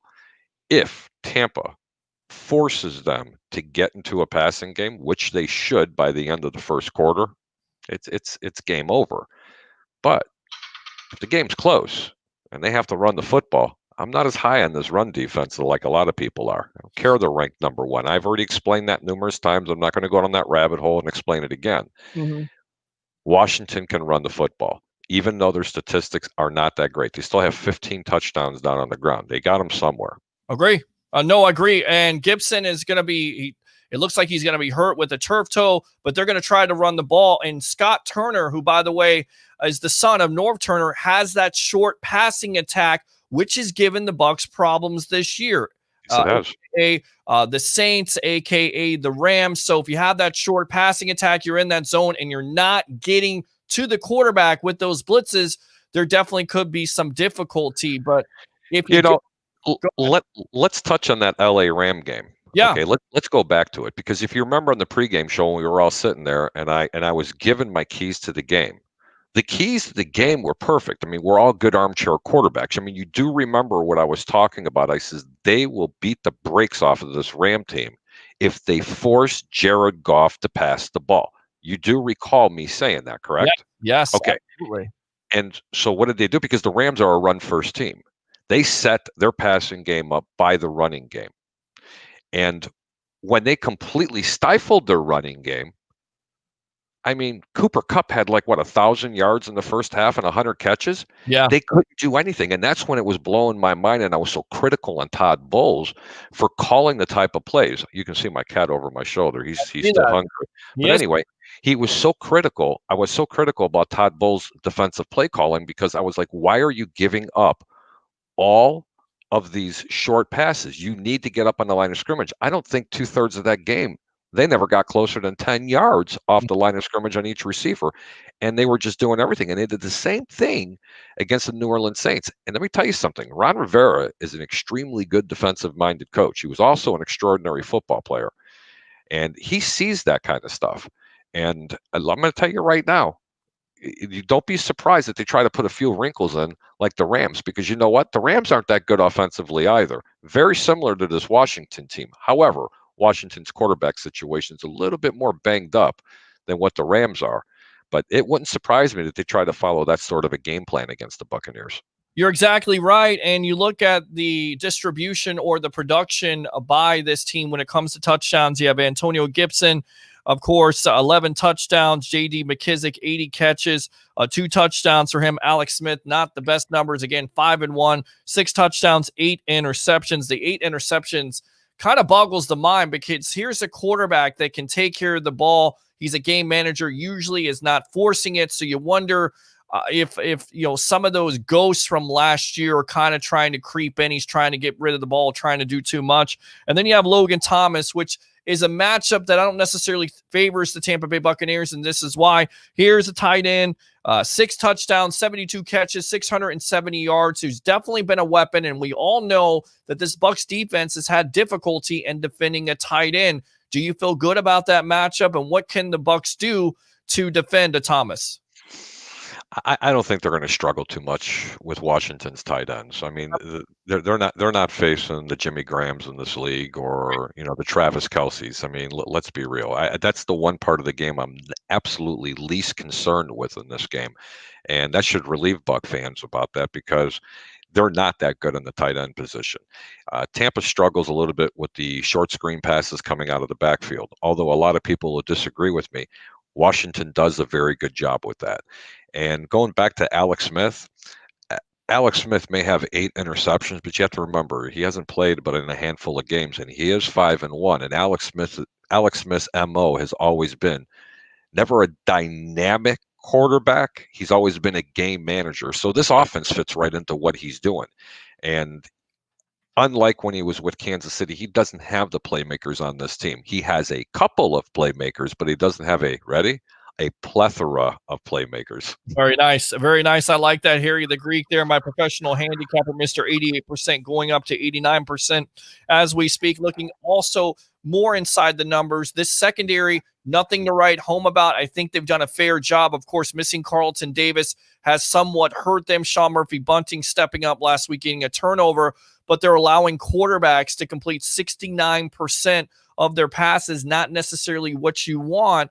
So again, this is where if the Bucs decide to blitz, you got to get there. And I think this is a matchup that definitely favors the Bucs because if you can get there, whether it's an Alex Smith or Heineke, I definitely think you can call some turnovers. And coming into this game with the Bucs secondary, 15 interceptions, they're definitely making plays when it comes to that back end. You just like them see him cut down on those percentages, especially the completion percentage. 69% is way too much. That's 69%, and I was reading something about that, earlier in the day. That's very misleading, Peter, and let me tell you why. Because a lot of that is play calling. Okay, that secondary is a lot better than what people give this team credit for. They're very young, and that's one of the reasons why they play that type of zone because they're not trying to ruin these players. The other problem is when you're playing them kind of zones all the time, and opposing offenses know they're going to be blitzing a lot of time. The vast majority of those passes are in front of the DBs, but behind the linebackers. They're just kind of hitting them in the flats and everything. So that's not a real true statistic. If you want a true statistic, try to find one deeper, and I would even try to find it. What's the passing percentage against the corners? You've kind of follow what I mean? Yeah. I mean, when they're actually beyond 10 yards, I'll bet you that line goes down a lot. Now, they've been burned quite a few times, even when they're in those zones. But I attribute to 2 things: blitzing and not getting to the quarterback. They don't have to blitz as much. This is the only thing that I don't like about Todd Bowles. The only thing. He's a great coordinator, Peter, an absolutely phenomenal coordinator. I just don't think he's calling the right alignments for this team. I'm not a head coach in the National Football League. I'm not a D coordinator, but I'm only telling you what I'm seeing with this. If they played it's okay to play the zone, but you can play press zone. There's a lot of things you can do, but they just sit very vanilla. They know what they're going to get, and they try to throw the wrinkles in with the blitz with the linebackers, and they don't need to do that. You want to see production from this linebacking core, don't blitz them as much. And when they do, it will be effective because you will catch those offenses off guard. And now you'll see a ton of sacks. This team could have 60 or 70 sacks this year if they didn't blitz as much. Well, I think the reason why they do so much blitzing is because they don't necessarily generate enough pressure from that defensive line at some points in the game. And then on top of it, when you have a physical specimen like a Devin White, who is going to miss this game with 140 tackles, 9 sacks, and you delay blitz him and do so many things, and you have a Levante David, you have to take advantage of it. You still have David in this game. I was asking fans, who do you think are the primetime players that are going to step up offensively and defensively? I know a lot of people are talking about Tom Brady, and it's very intriguing because this is the first time in Tom Brady's career that he's been a wild card. You know what? I'm going to tell you right now. I'm going to give you a couple of players. I'm going to tell you Shaq Barrett's going to have a beast of a game. Okay. Number one, he really is. He's going to have more hits behind the line than you've ever seen. And this guy's on a mission this year. Trust me. Believe me, he reads the newspaper. He listens to the articles. Shaq doesn't have enough sacks. Shaq is showing up today. There's too much attention going to this Washington defensive line. Trust me, this guy is going to go off tomorrow night. On the offensive side of the ball, I got two players for you. Chris Godwin Mm. and Brown. I like Those two wide receivers are going to have a heyday, whether it's deep or underneath. And as far as the running game's going, I call 0 catches for the victim of volume, but I'm calling 110 yards for Ronald Jones And on the ground. And I feel like if they have 110 yards rushing and they're able to do that and establish that facet of their game, they're going to be that much more dangerous. Let's talk about that cornerback matchup kind of being overlooked by a lot of Bucs fans. But once again, doing research on this, a Kendall Fuller, pretty good corner. You have a Ronald Darby, who's definitely played in this league. Mike Evans playing. Do you have a problem with him playing in this game? Do you feel like the Bucs should sit him out? How do you feel about this situation when it involves this game tomorrow night? I think they're both going to play decent. I mean, it just depends. Honestly, it just depends. And weather's going to have a lot to do with this, okay? The weather can dictate an offensive game plan. You would agree with that, correct? Absolutely. So, I mean, if it's snowing, which I don't know, I haven't gotten into it yet, or if it's, damp and it's cold. I mean, look, everybody can say what they want. Tom Brady's played in a lot of cold games. The rest of this team hasn't. Tom Brady's played in a lot of snow. The rest of this team has not played in a lot of snow. But you know what? You can say the same thing about the Washington football team. Yeah, they're used to the colder weather, but everybody has to play on the snow. It just means that it just could become a little bit more defensive. You see what I'm saying? Absolutely. If it's a true word, I don't like to hypothecate on certain things. I like to give bold predictions and things like that. But the corners on both teams, the corners for Washington, they're not great, but they're not as bad as what the media is putting them out to be. And damn it, I got to keep saying this. Tampa's secondary is getting a bad rap. They're a very, very good secondary. I just don't think they fit the particular alignments that Todd Bowles is putting them into. And if they show a couple of wrinkles, trust me, you're going to see a lot more interceptions. You're going to see a lot more hits. They're going to get a lot more aggressive. Sean Murphy Bunting, I wish they played him more. He is so aggressive, it's not even funny. I just hope he never loses that, because that's when he starts to play. That's when he starts to play mistakes. That guy plays football every single down that I see him. He never takes a play off. You're exactly right. And I think that back end is going to be improved by, of course, the addition of Carlton Davis coming off, having that rest to rest that hamstring, or I think it was the groin injury. Yep. The groin injury, that's definitely going to help him out, help that back end out, because now you have a Carlton Davis, now you have a Jamel Dean, and you have a Sean Murphy Bunting, and they're all flexible. They're all versatile, if you will. So I definitely think it helps that Buccaneer defense out. What do you guys think? 727-255-0391 and 727-255-0391. It's the Sports Web Live here on Bucs Report. I'm your host, Peter Blake, along with my professional handicapper, Mr. Harry the Greek. What did you want to say, Harry? Carlton Davis, that's interesting. He hasn't played in a while. And when it is cold out, especially when it's lower than 35 degrees, when you pull a groin, oh man, you got a lot of stretching to do. I know they said he's going to play. I still think he's going to be a game time decision. And, I hope he gets involved early, and I really hope he plays, because he really needs to get involved, because they're going to need this team after they win the game tomorrow. Yeah, no, you're exactly right. And there's some really other good matchups here. I mean, you're looking at the Bucs throwing the ball down the field 67 times. They've thrown 20-yard completions. That's third in the NFL. You look at the Washington football team, they've only allowed 36 completions of 20 yards. So rubber meets the road at that point. And I think, again, it comes down to giving Brady that clean pocket. And it's so simplistic, but you have to do it because you see the results. When Brady's under pressure, he's forced to throw things that he doesn't necessarily want to throw. You rush the timing on it, and you're not completing those deep passes. But when you give him enough time to throw the ball down the field, these wide receivers can definitely cook. Got a question for you. Was that what was the percentage you said, or how many yards was that for Tampa Bay on first down? Well, it's 67 times they've thrown the ball. They have 67 20-yard completions, which is third in the NFL. For the Washington football team, they have only allowed 36 completions of 20 yards. Yeah, that's pretty strong. And Tampa does love to throw the ball, and they know that.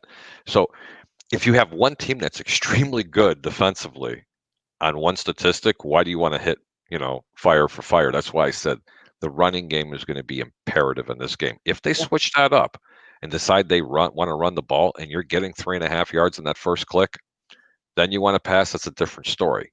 Then you're given your options of either going deep, flats, or short. Yeah, no, I agree with that. I absolutely agree with that. All right, let's go back out to the webheads here. Alex says Greek kills some of that time with the Lightning 2020 Stanley Cup champs absolutely opening up January 13th versus the Chicago Blackhawks. Of course, without Nikita Kucherov. What?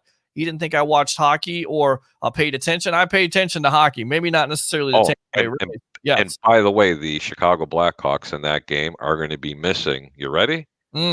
It's not Patrick Kane. It's their other star.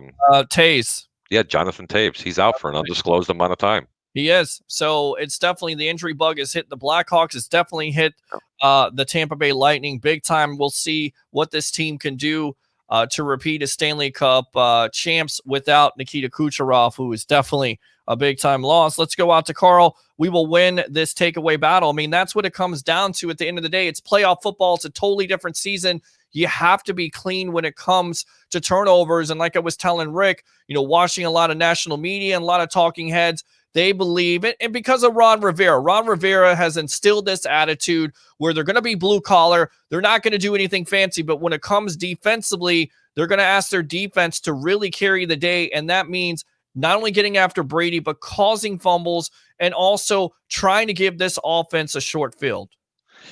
Yeah, I agree with that. And they're going to be a lot more risky in this game as well. Like I said, they have nothing to lose. So rather than playing so much zone, they might play a lot of man, and Tampa will be licking their fingers. You're going to see a lot more chances by Washington's defense. They cannot keep playing the way they have been playing and think that they can beat this Tampa team. They're going to have to be a lot more aggressive. They're going to have to, call a lot more blitzes. They're going to have to really show a lot of wrinkles on that defense to try to confuse Tampa, because the only way that they're going to win is if they get 2 or 3 turnovers. And I don't see that happening. I mean, this is playoff time, baby. This is Tom Brady up under center. I mean, they call him the GOAT for a reason. He doesn't generally make those kind of mistakes. However, even Tom Brady does make mistakes when you're getting a lot of pressure on him. That's why I think they're going to be really smart with them in this game. And that's why it's so important and so imperative, Leo Word, for this guard play, especially the interior line of an Ali Marpet, of a Ryan Jensen, and of course an Alex Kappa, to keep him clean, because you got those 2 hosses from Alabama and a Jonathan Allen and a Deron Payne who can definitely get after it, cause that penetration. And as we know, looking back into the annals of time, if you will, with Tom Brady, he has always had difficulty dealing with the interior pressure. Maybe not the outside pressure, but the interior pressure. Now go back to 2007. That was the year. In fact, Brady, second 40 touchdowns this year. That's his best year since 2007. You look at that Giants Super Bowl where they were rotating guys in and out. Tuck, Shanahan, Kiwanuka, an OCU Minora, and they were not only putting them outside, but also going defensively inside, going as defensive tackles and filling that interior pressure. And that's when, if you do that versus a Brady, he can throw the ball quicker than he wants to, and that can lead to timing issues and also possible interceptions. You made an absolute that's a great point. Even mobile quarterbacks, when they have pressure up the middle, they struggle. Not as bad, because they have the legs to go ahead and get outside the pocket and let's play chase. Any quarterback that is not mobile, or any quarterback in general, if the pressure's coming up in your face, you're forced to make a lot of errant throws because you're throwing off your back foot. You can't follow through and step into the pass. Yeah. And it's more so with a quarterback who's 40 plus years old and cannot run. Okay. But I don't think you're really going to have that problem. I don't think the pressure is going to come up from the middle in this game. I really think the pressure, if Washington's going to get it, it's going to come off the edges. I really do. Yeah, and that's what you worry about with Donovan Smith, and you kind of wonder, once again, going back to the point that I made with Rick, are they going to leave in a Gronk? Are they going to go 12, 13 personnel? How does that change up their offense? Because we know the Bucs can win a multitude, Leo Word, of ways when it comes down to style of play, whether they want to be physical, aggressive, run the ball. We've seen it 26 times running the ball versus the Vikings, 23 times passing the ball. We've seen them have Gronk help Donovan Smith, help a Tristan Wirfs keep those those pass rushers in check, so we know they can do so many things because they are so versatile. Well, you know what? If they play a balanced game, which Tampa doesn't typically play too balanced because they're a pass first team, and I think everybody would agree with that. But if you don't want to worry about a defensive rush, play a balanced game. Show that you can pound the rock. Even if you have a couple of series where you go 3 and out, at least you're trying to run the football and you're keeping the defense off balance. So if you don't want Brady on his back, you're going to have to run the football. But you can say that about any game that they actually play in that has what they're playing against and they're playing in that has a formidable defense. This time they're running into a little bit of a stiffer defense. They're running into a defense that is very aggressive. But you're right, we can sit back and again, come up with game plans that they can do. We're not the one that's calling it. We see it though. But trust me, they see it as well too. And I really personally believe that Tampa is going to run the football in this game. I like it. There you go. Let's go back out to the webheads here. Read these comments. Others have stepped up, but Vita was still a big loss. Absolutely. Blake Anthony says Brown has played in the snow. He should have an advantage. And I think I'm probably more not only just impressed with Tom Brady, because you would expect him to raise his gameplay because he wants to lead this team not only into the playoffs, but also further Super Bowl contention, of course, coming to Tampa Bay, but also an Antonio Brown finally getting comfortable in this offense. 45 catches, of course, 2 at the end of the game to get his bonus. This player looks totally different from his time with the Raiders and his troubles with the Steelers. We never, ever were saying that he didn't have the talent. What we were talking about is character, but his character has been pristine on and off the field. And then on top of it, his gameplay just adds another dimension. When you lose an Evans, you have a Godwin and a Brown. But I tell you right now, I love to have all 3 wide receivers on the field because we saw what they can do, especially versus the Lions, who are not a great defense, but you can see all the matchup nightmares that you could have versus this Washington football team if you have all 3 wide receivers on the field together. Yeah, but be careful with that, Peter. I mean, when you have 3 wide receivers on the field, that's fine. I'm going to worry when they go to a 4 and 5 set and when they're going empty backfield. That's what they want to do, because then you're going to see that pressure coming up the middle where the guards are going to be struggling, because now you have nobody back there to try to give you a little assistance, unless you're going to try to pull the other guard and try to block here. But don't forget, Washington stunts more than anybody in football with just the 4 linemen. They do. They stunt more than anybody in football. I mean, you'll be seeing sometimes the right tackle sitting there going, "Hey, wait a minute, I got no one to block here," and all of a sudden there's 3 guys on the left side. They really do design that. They do disguise their runs. But I want to go back to Tampa and the comment that was made. We got to get off this narrative about Vita Vea. Yes, he was a big loss. He's been gone since the Chicago game, and I don't like the fact that they're not giving any love to Nacho. Okay, let me tell you something. Nacho's not Vita Vea, but he's still plugging 2 people sometimes. Yep. He's not as good. Okay. This team lost a little bit, not a lot. Trust me on this. Vita Vea was not a pass rusher. Vita Vea was a plug in the middle that stopped the run. And they're still doing a formidable job. And they're still ranked one of the top in the league against the run. And they don't have Vita Vea. Nacho has done a very good job for this football team, and it would be a travesty if they don't re-sign him for next year. Well, I agree. And depth-wise, I get it. Vea, it's different. It's a different defense. You're getting more pressure, but I definitely think Nacho has done a good job. I think Steve McClendon, who's not going to be in this game, so it's going to hurt their depth there. So we're going to see how much they're going to have to step up. You may see Golston at the defensive tackle spot also. To add to that, but you're exactly right. Only giving up 80 yards a game when it comes to rushing, you basically can't do it. And I feel like that's what Washington is going to try to do, and they're going to fail, and they're going to try to pass the ball. Let me go back to the Washington defense. If they're rushing 4 and they're not getting to Brady, could you see them trying to use those blitzes? And then once they use those blitzes, basically having one-on-one coverage with those targets on the outside, that's definitely a big-time advantage for the Bucs, right?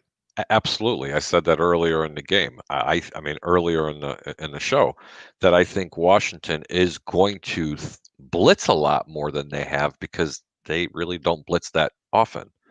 Okay, that's the only way that they're going to have a chance in this game. They're going to be a lot more aggressive defensively because they know in order to be competitive in this game, the defense is going to have to do it for them, because it sure as hell is not going to be the offense. Yeah, no, I agree. I absolutely agree with that. And, even with Scott Turner running this short passing attack, eventually you feel like they're giving up 50 sacks in a season. I get it. It's a postseason, but you are what you are. You're not a good offensive line. They're not a good offensive line. The Bucs offensive line is good. I feel confident. I get it.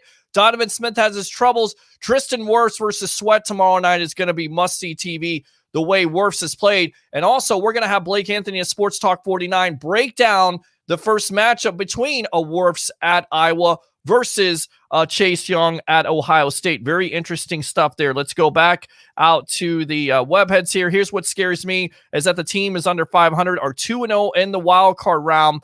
But Good really, point. You're exactly right about that, Christopher.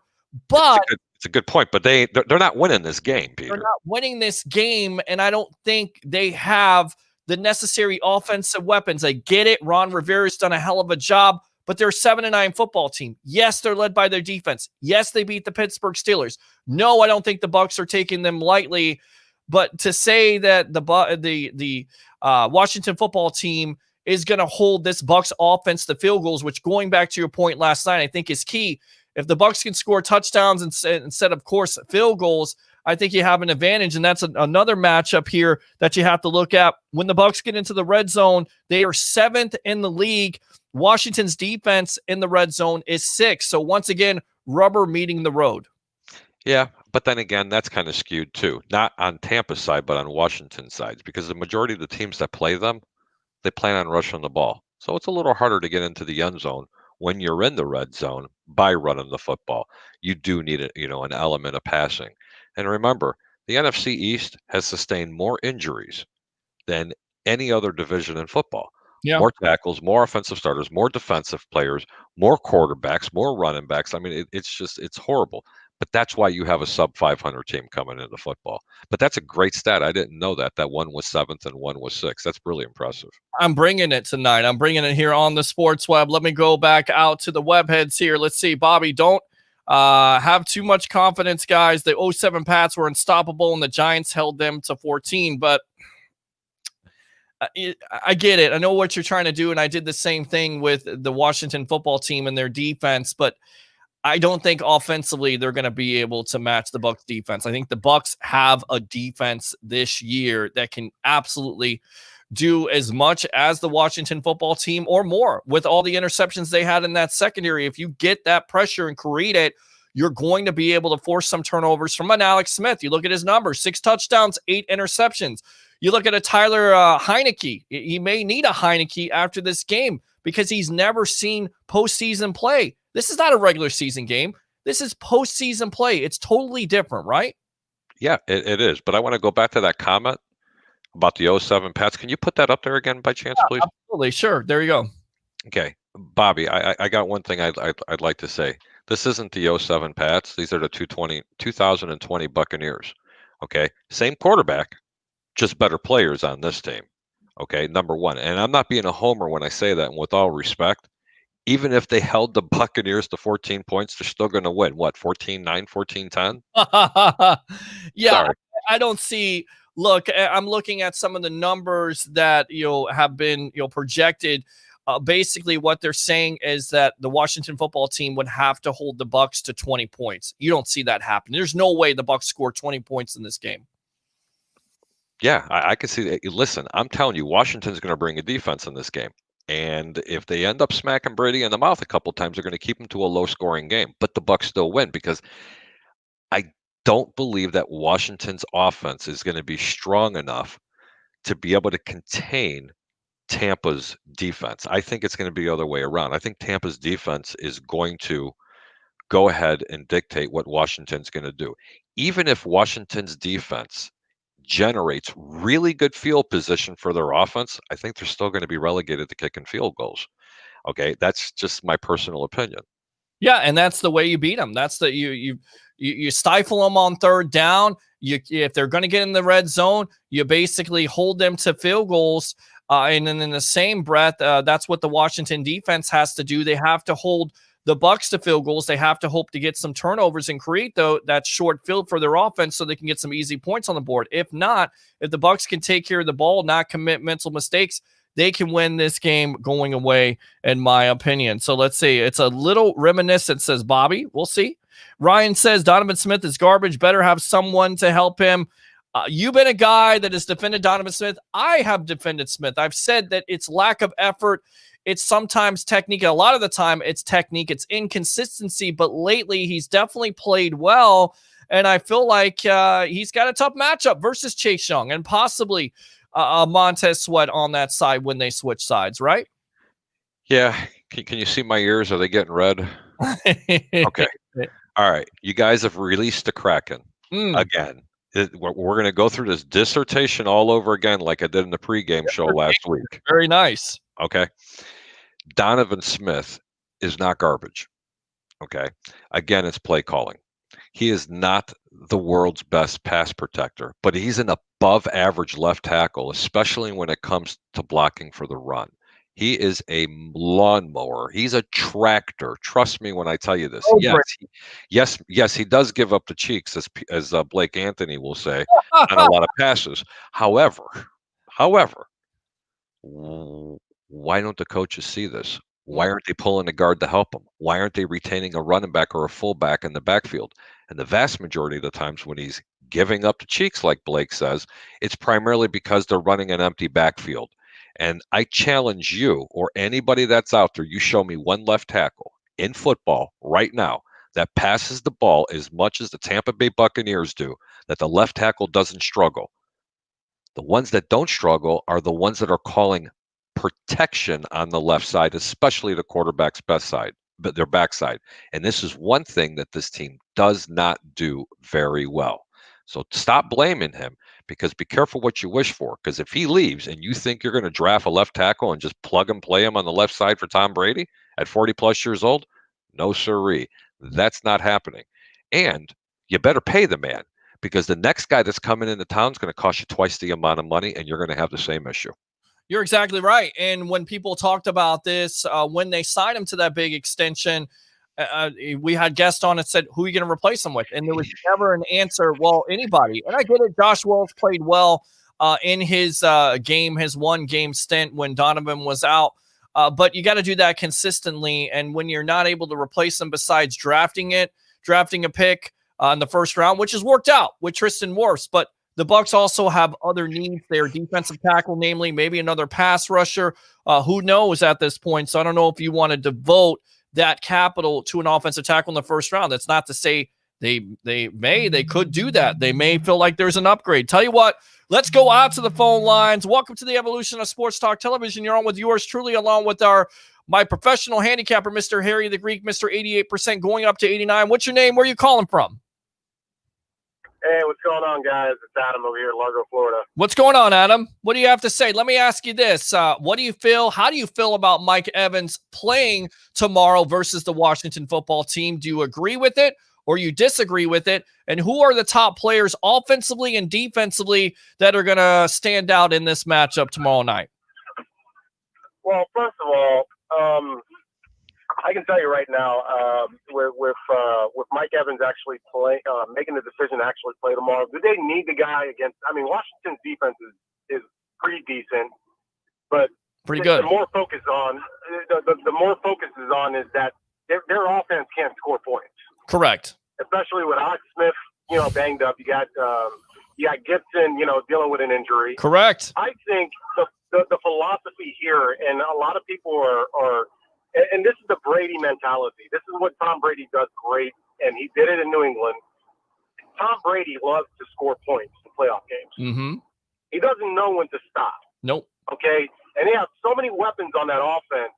I mean, you got Antonio Brown, you got Gronk, you got Godwin, which is, he can have a hit or miss, but I think he'll have a decent game. But the main factor tomorrow, my opinion, I think is going to be Antonio Brown.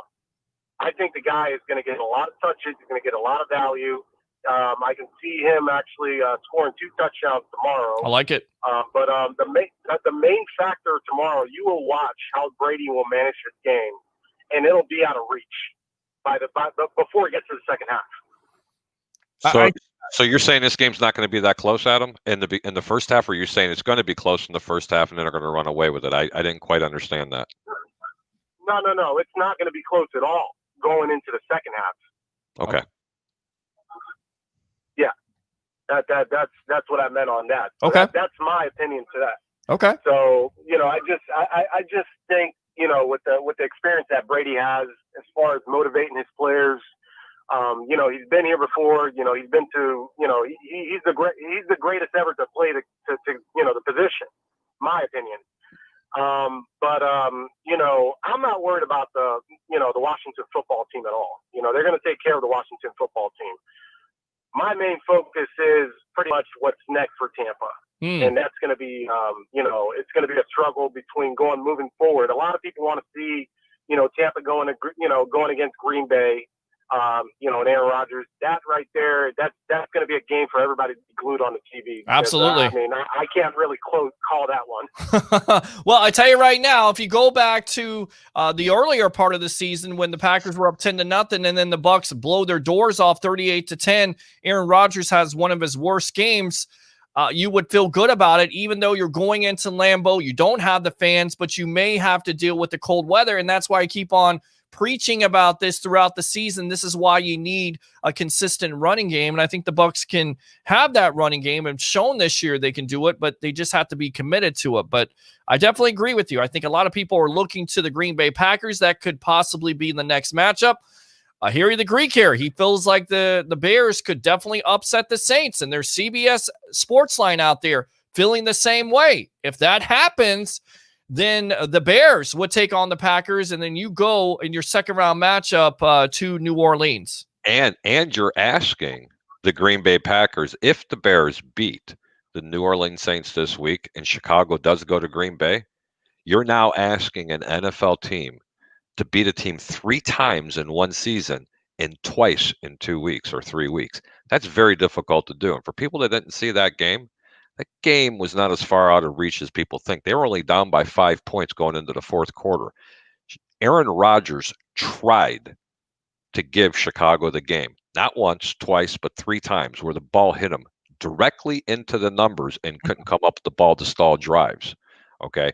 Trust me on this one. I tell you, that would be a different outcome. It won't be a 15 or a 20-point swing. I'm not saying that Chicago will beat them, but they'll give them a hell of a game. And if that happened, how lovely would it be if Tampa was to win the next week and then host a playoff game back at home here in Florida? It's certainly possible. And you also have the Rams in Seattle, which will be very interesting to see if Jared Goff starts versus the Seahawks, who have been inconsistent. But we know Russell Wilson, when he's given the time, he can cook with a DK Metcalf. So a lot to be decided, but it is wild card weekend here. And we'll see how this all plays out in both conferences. So what else, bud? There's a lot of football, a lot of good football to watch this weekend, and I'm very excited. One of the teams that Harry, I'm sure, is excited to watch in the AFC is the Buffalo Bills. I mean, those boys came to play in the postseason. Yeah, I'm going to go ahead and pat Harry on the back here, my professional handicapper. He was the one guy, and people were laughing at him, and they shouldn't have laughed at him. He said it clearly. The Buffalo Bills are the scariest team in the AFC, and they're definitely clicking on all cylinders right now. And if anybody is going to beat that number 1 seed in the Kansas City Chiefs, that would be the Bills. While everybody's, while we have Adam on the phone, and I didn't really want to do this until later on, but since somebody brought up the Buffalo Bills, I've got a stat here that's going to blow your mind. Would you believe me if I told you that the Buffalo Bills have dropped back to pass 64% of their times on first down? It's the highest first down passing rate by a winning team over the past 20 years for 2,500 yards. Well, to me, Josh Allen. Think about that.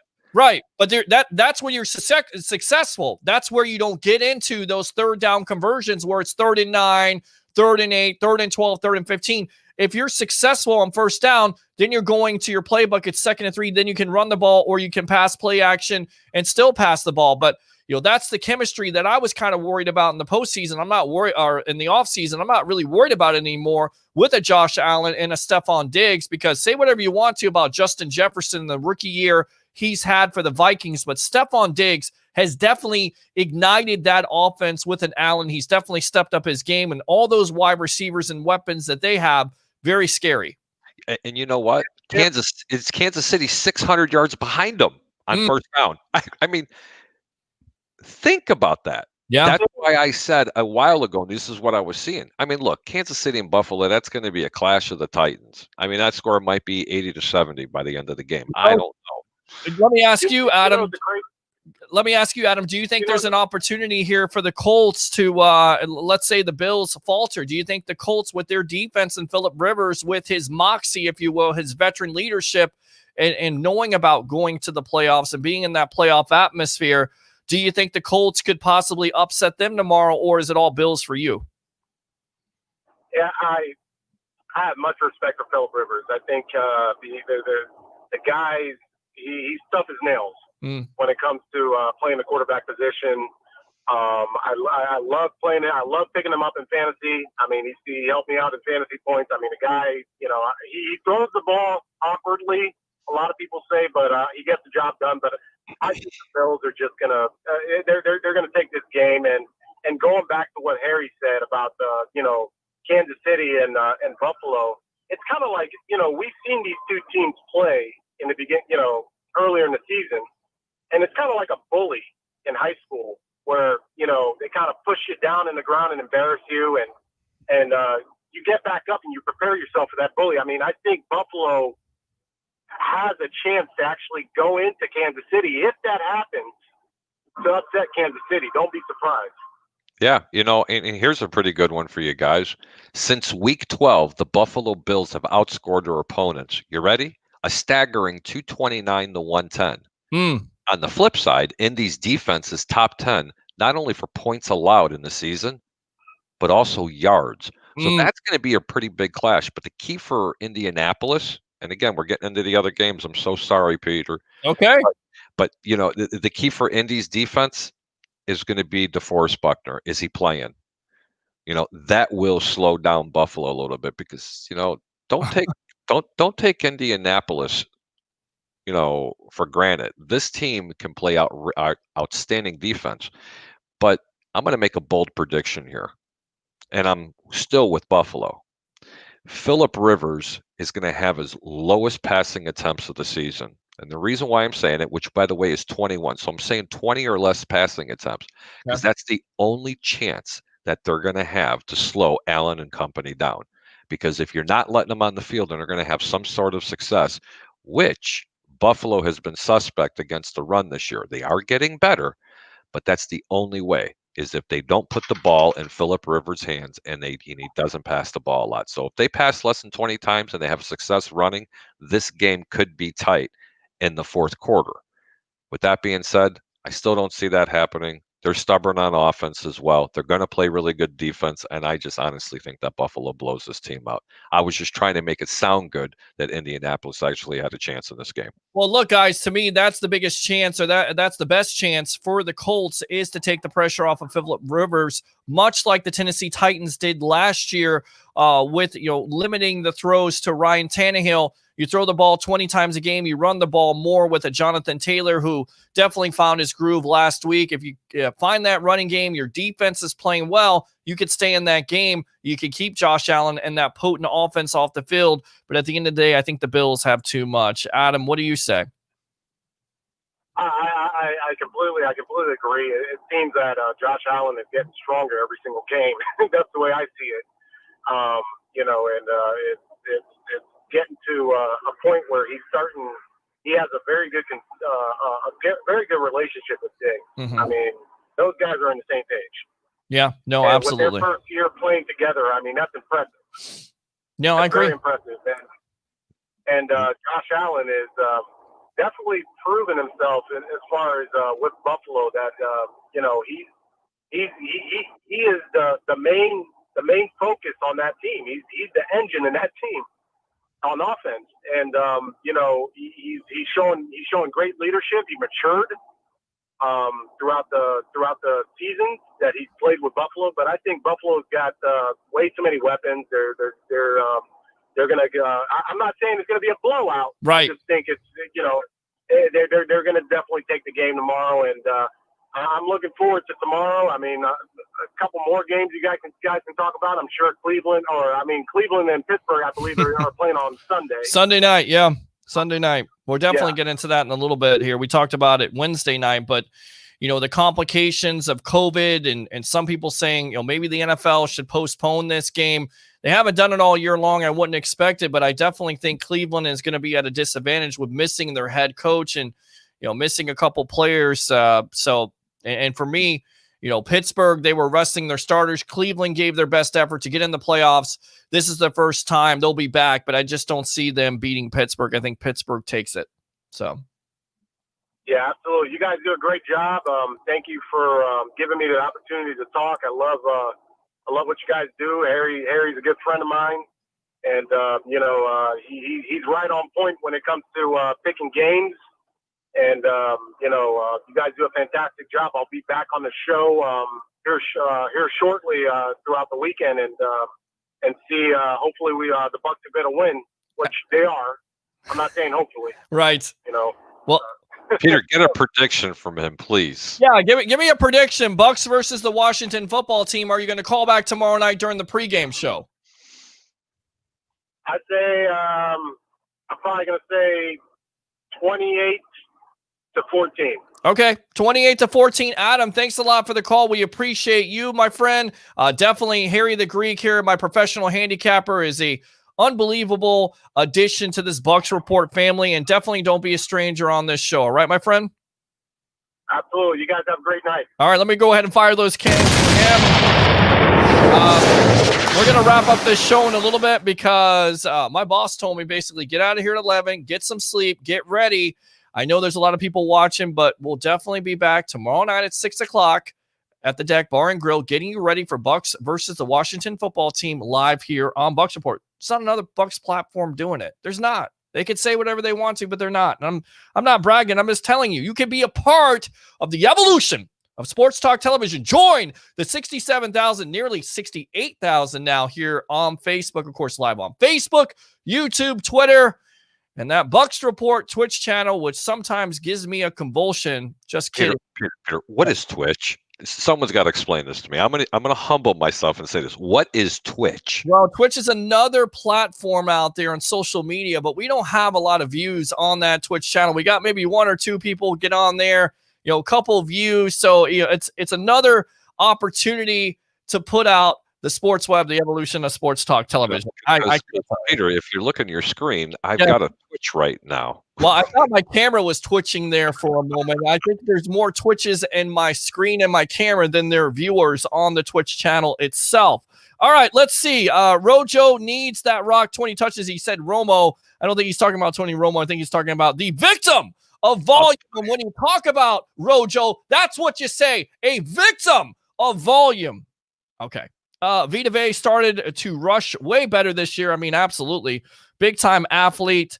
A lot of people thought, he's a guy that's just going to be a stopgap or a space eater, if you will. That's the word I'm looking for. He's not that. He's more athletic, and he's definitely a surprise, and he's only going to get better coming off that injury last year to this year. Now, Khalil Davis, the phone is ringing. Opportunity is calling. You didn't play much this season, and you have the freshest legs. Eric Moreno, let me in, Pete.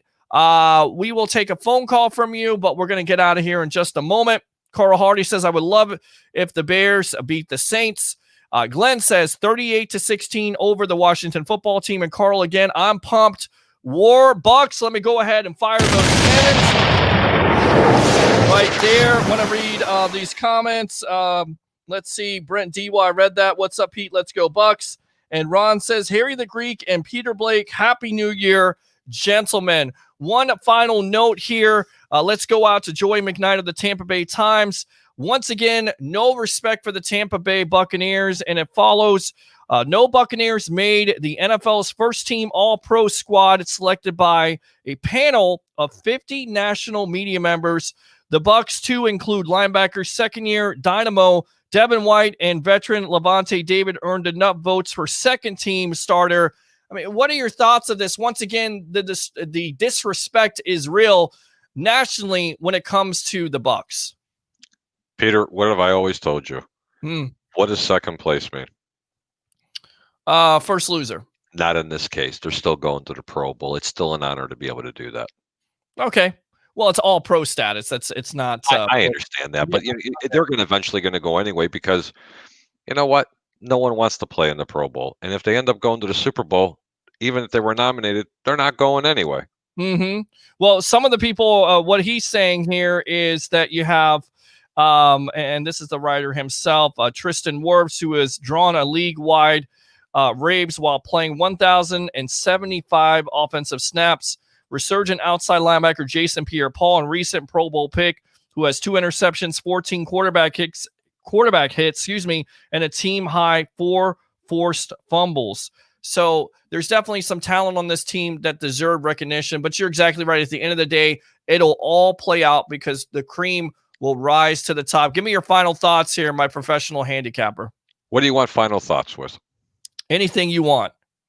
Well, let me ask you this. Is the NFL making a mistake by forcing the Browns and the Steelers to play on Sunday Night Football, or are they doing it by the way they've done it all year long with being consistent, even though Cleveland is missing their head coach? That's a disadvantage to them, right? Yes, it is. And I hope the NFL is not listening when I say this. But if it was the Pittsburgh Steelers going through this right now, this game would be canceled until further notice. That's just my opinion. I mean, Cleveland's just not getting any respect about it. Because wasn't it Pittsburgh that had a problem when they were playing, who was it, Baltimore, if I'm not mistaken? And how many days did they cancel that game for? Yeah, I agree. So, and there's no March Madness, if I'm not mistaken, this year. And let me think. Is there any particular reason why the Super Bowl has to be on that particular date? I understand because of contracts, but things happen. FYI, people and NFL, it's COVID-19. Okay? These things are going to happen. If you've spent the entire season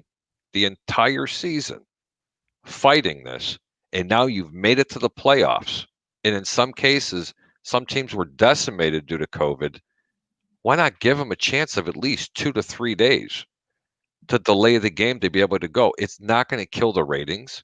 It's not always about the money, even though you have plenty of it. It's about the safety of the players, okay? And it's about the fact that, if you're representing that particular city and that team, at least give you the best option to be competitive in the game.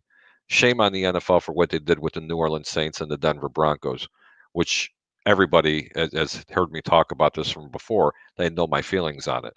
And I firmly believe if that was the Pittsburgh Steelers that had the COVID issue with their head coach, this game would be delayed. I tell you right now, I was going to get off at 11, but we got 38 people watching, so I feel like we kind of owe them maybe a little bit more time here. Open phone line, because I kind of want to get off, but then I don't, because you guys are treating me good here, treating Harry the Greek good, my professional handicapper. 727-255-0391. It's 727-255-0391. Going back to Shady McCoy not being active, are you surprised by that he's not active? I mean, he has that experience. Tell you what, let's get back to that. Let's go out to Matt Colson. You're on with yours truly, along with my professional handicapper. You taking notes, Harry the Greek here? Mr. Matt, what do you have to say using your second call of the night?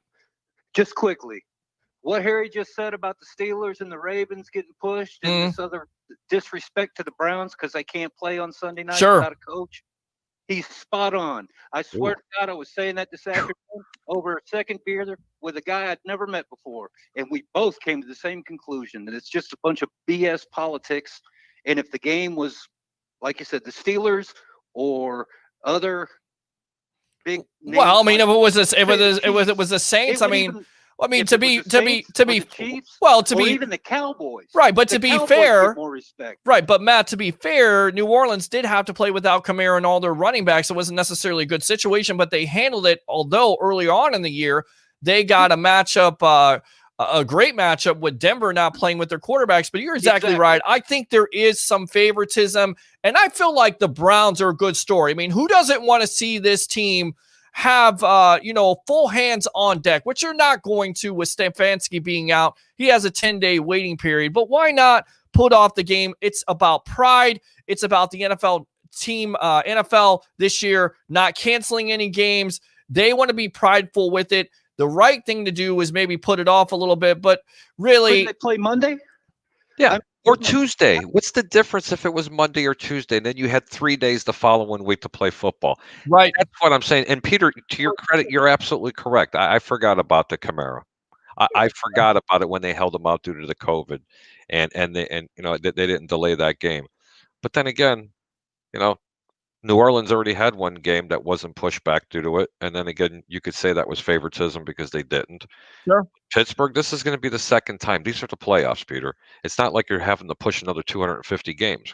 I mean, I maybe I was a little off base when I said that, but I don't necessarily think am. base. I think there's NFL teams that the NFL favors, and they know that there's been waiting over a decade to get into the playoffs Correct. again. Correct. They finally break it open. They finally have and I'm not doing this because I'm a Baker Mayfield homie. Or well, we all know that back you're the Baker Mayfield guy here that has the poster on his wall and loves to use some Baker Mayfield because you bet me an omelet last year, which you lost out on, I believe. It still lives, though. People have not forgotten that. No, they have not forgotten that. And this is what I have to say about that bet. Here's what I have to say about that bet. You ready? Because there will never be a day, ladies and gentlemen, that I'm going to eat vegetables and an omelet, maybe some spinach, but that's about it. Because when you get up in the morning and you're looking forward to eating vegetables, why are you getting up? I'll just stay in bed.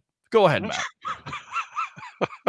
I'll let you know one little thing. I hate mushrooms as much as you hate spinach. Well, I love spinach. No, don't get me wrong. I love spinach. I just don't love spinach in my breakfast. Okay, I don't. Right. It's just like tacos. Somebody said, "Will you get tacos today?" Yeah. Okay, well, they cheated you because they didn't put lettuce on it. No, I asked for just beef and cheese. Why do I want lettuce? If I want lettuce, I'll eat a salad. I mean, I'm not eating tacos for lettuce and tomatoes. Who wants to do that? It ruins the taco. I want to have the cheese and the beef and also the sour cream, but the sour cream costs a little extra, so I didn't go with the sour cream. Okay, you're going to need roughage in your diet in about. Would you shut up and be quiet about roughage? You calling this show is roughage sometimes, Matt. I was calling about the Browns. Okay. And I still think, and I agree with Harry, it's an unsolicited agreement. I had no idea who was going to say it. It just made me have to jump up off the couch and call you. Of course. The guys are getting robbed. And if they win, I'll laugh. I will be so happy if they manage to pull this game out because everybody's stacking against them, trying to get Big Ben back in the playoffs. And I just don't think it's right. I think they could put it on Monday and then to stretch out the game following because of the fact that they played too close together, maybe put it on a Monday again. They don't take 2 weeks off at the Super Bowl, but don't they take a break in the middle? Well, they do. I mean, you have that Radio Row thing that goes on, but I don't know how that's going to look this year. I mean, what are you going to do? A virtual Radio Row? That really sucks. Zoom, I mean, that's just what I think about. Yeah, a Radio Row with what's going on right now, it's just not going to happen. And I'll give you a Radio Row moment here really quick, and then we'll get back to what you were saying. You know, had the opportunity to go and get Roy Jones Jr. And when you're down in Radio Row, it was during the Super Bowl when it was the Colts versus the Saints. You're a salesman, and all these people are trying to get all these superstars, all these celebrities. And at the time, you had Adam Sandler and David Spade walking around and Chris Rock because they were trying to promote grown-ups. And you had Roy Jones Jr. And the thing is, you basically got to fluff them when you get them because you want to get them over to the table, get the headphones on so you can get on a radio show. And the first question I asked is, man, why didn't you do Rocky Balboa? And he's like, not my thing, man. Not my thing. Not my thing. So that's one of the things that you talk to so many interesting people down there. Everybody's trying to promote something. Everybody's trying to sell something. I just don't see how that happens this year. So you're exactly right. You could actually, take that week out and put it towards this. But at the end of the day, you're still going to be without Stefanski. My question for you, you watched the Browns all this year. Do you think the Browns can beat the Pittsburgh Steelers, or is it too much without their head coach? I didn't think they would. Well, I got to be kind of political. I'd like to see them do it, and the Steelers have kind of collapsed here at the end of the season. So if they were going to be able to be beat, I think it's now. But that again puts to my argument that they shouldn't force this game without a head coach. I mean, it's a first-year head coach, and everything's worked. It irritates me no end. I wouldn't care if it was the Dolphins with the same kind of backstory. I mean, it's just not right. No. And we're in a world of just not right, and I understand that. I'm a big boy, but I just think the NFL's got looks bad in this situation, and it reeks to me of corporate influence, and that's all I'm going to say about it. I mean, I think the Browns could have won. They may still win. Who knows? I know that the Steelers didn't play the full roster last week when they did beat them, but you never know. I mean, any given, what is it Leo likes to say? They all get paid. Yeah, they all get paid any given Sunday. It means not for long, and it means it goes back to this right here. Playoffs? Yeah. Don't talk about playoffs. Yeah, Jim. You kidding me? Playoffs? And look, if you don't make the playoffs or you lose in the first round, this is what also happens to you. Ask previous coaches before them. Screw you! You're fired! Exactly. I mean, that's what general managers are looking to do, even when their team makes the playoffs. So you kind of wonder, if there's a team this year. Is there a team this year that you feel like will fire their coach? I go to the Chicago Bears, and I know you're very familiar with them, Harry. If Matt Nagy gets bounced by the Saints, could the Bears go in a different direction and fire a Matt Nagy because they feel like he's not going to get them over the top? All right, hold on. Let me pray first. No, they're not firing him. Okay. They've already announced that they're not going to fire him. They made it to the playoffs. They want to keep him. Yeah, I mean we've heard this before. I mean, a lot of general managers and owners lie like Nick Saban. I mean, Nick Saban is a perfect example. I'm not going anywhere, and then he's on a private jet to Alabama to never turn back on the Miami Dolphins. And that's a great point. But for some reason, when they brought Matt Nagy and not Gase, Laser. No, Bill Lazor is the quarterback coach. We'll just say the general manager of the Chicago Bears. Ryan Pace. Brian Pace had one extra year on his contract, and they gave Nagy another year, if I'm not mistaken. I don't know if they finalized it or not. But going back to the Cleveland game, let me help you guys out here a little bit. I am telling you now, the Cleveland Browns are getting 6 points with or without Stefanski. They cover this game. I like this game. You didn't hear me say I love the game. I will love this game because the average general public and the average bettor is going to bet Pittsburgh more, and more. By the time this game goes off, and I'm going to wait to the last minute, this line will go to 7 or 7.5, and now I'm going to love this game with Cleveland getting these points. So let me get that pick out there right now. I like the game now at 6. I'm going to love the game when it gets to 7, 7.5. And I actually think, I'm not betting it this way, I actually think Cleveland can beat this Pittsburgh team. I thought this team was flawed when they were 11-0. And I agree with you. And the reason why is what we always talk about when it comes down to postseason play. The Steelers have difficulty in running the ball, even though they have a James Conner. They are not committed to it. The Browns are committed to the run, which in turn, when they're committed to the run, that opens up a Baker Mayfield and you have a clean pocket. I think the Browns have done a tremendous job in improving that offensive line. You get a Jake Conklin, you get the kid Wills from Alabama, which has solidified that offensive line. And you have those two running backs in a Kareem Hunt and, of course, a Nick Chubb. And they got weapons on the outside. They got weapons everywhere. And the Browns defense is not really talked about, but you have a primetime player who's one of the best young defensive players in the league in a Myles Garrett. 100% correct. And I'm going to tell you now, Pittsburgh's passing attack is just a smidge better. That's just because they pass the ball a lot more and they don't have a running game. But I promise you this, Pittsburgh doesn't want to get into a shootout with Cleveland because Baker Mayfield not only burns you with his arm, but he's going to tear you up with his legs. Okay. Right. But that's not the way it's going to end up going down. The Cleveland Browns are going to run this rock and they are going to pound this rock to set up the pass. You're going to see the Cleveland Browns in this game, what you seen 5 weeks ago when everybody was talking about, where did this team come from? Yep. How did this team get to this record? Well, I don't know, because they were running the football. And then they were passing, they were setting it up. That's why it was so easy. And I'll be the first one to say, when they lost their wide receiver from the Giants who went there. Odell Beckham. Okay, Odell Beckham. I went, oh, this team is done. And what did they do when they lost them? They started winning. Yep. And Because that's they became a football team, Peter, because it wasn't there's no the letter I is not in the word team. correct. But there is a me. Well, there is a me, and that's definitely associated with an Odell Beckham. And if I'm the Browns next year, I would consider trading him and seeing what you can get for him, because there are some wide receiving starved teams, not necessarily there's teams in the AFC, but I wouldn't trade him to the AFC. I would trade him to the NFC, namely maybe the San Francisco 49ers. You kick those tires a little bit because they're looking for a wide receiving target, and some other teams, maybe the Green Bay Packers when they get bounced out by the Bucs. Just saying. What else, Matt? Well, that was it. I just wanted to vent, and I thought I found some common ground with the Greek, which was kind of cool. And I just wanted. I'll say again, I hope the Bucs win. I have this thing in the back of my head that won't happen, but it might. The Browns and the Buccaneers in Tampa Bay for the game. All right, I'm gonna go ahead and fire those cannons for you.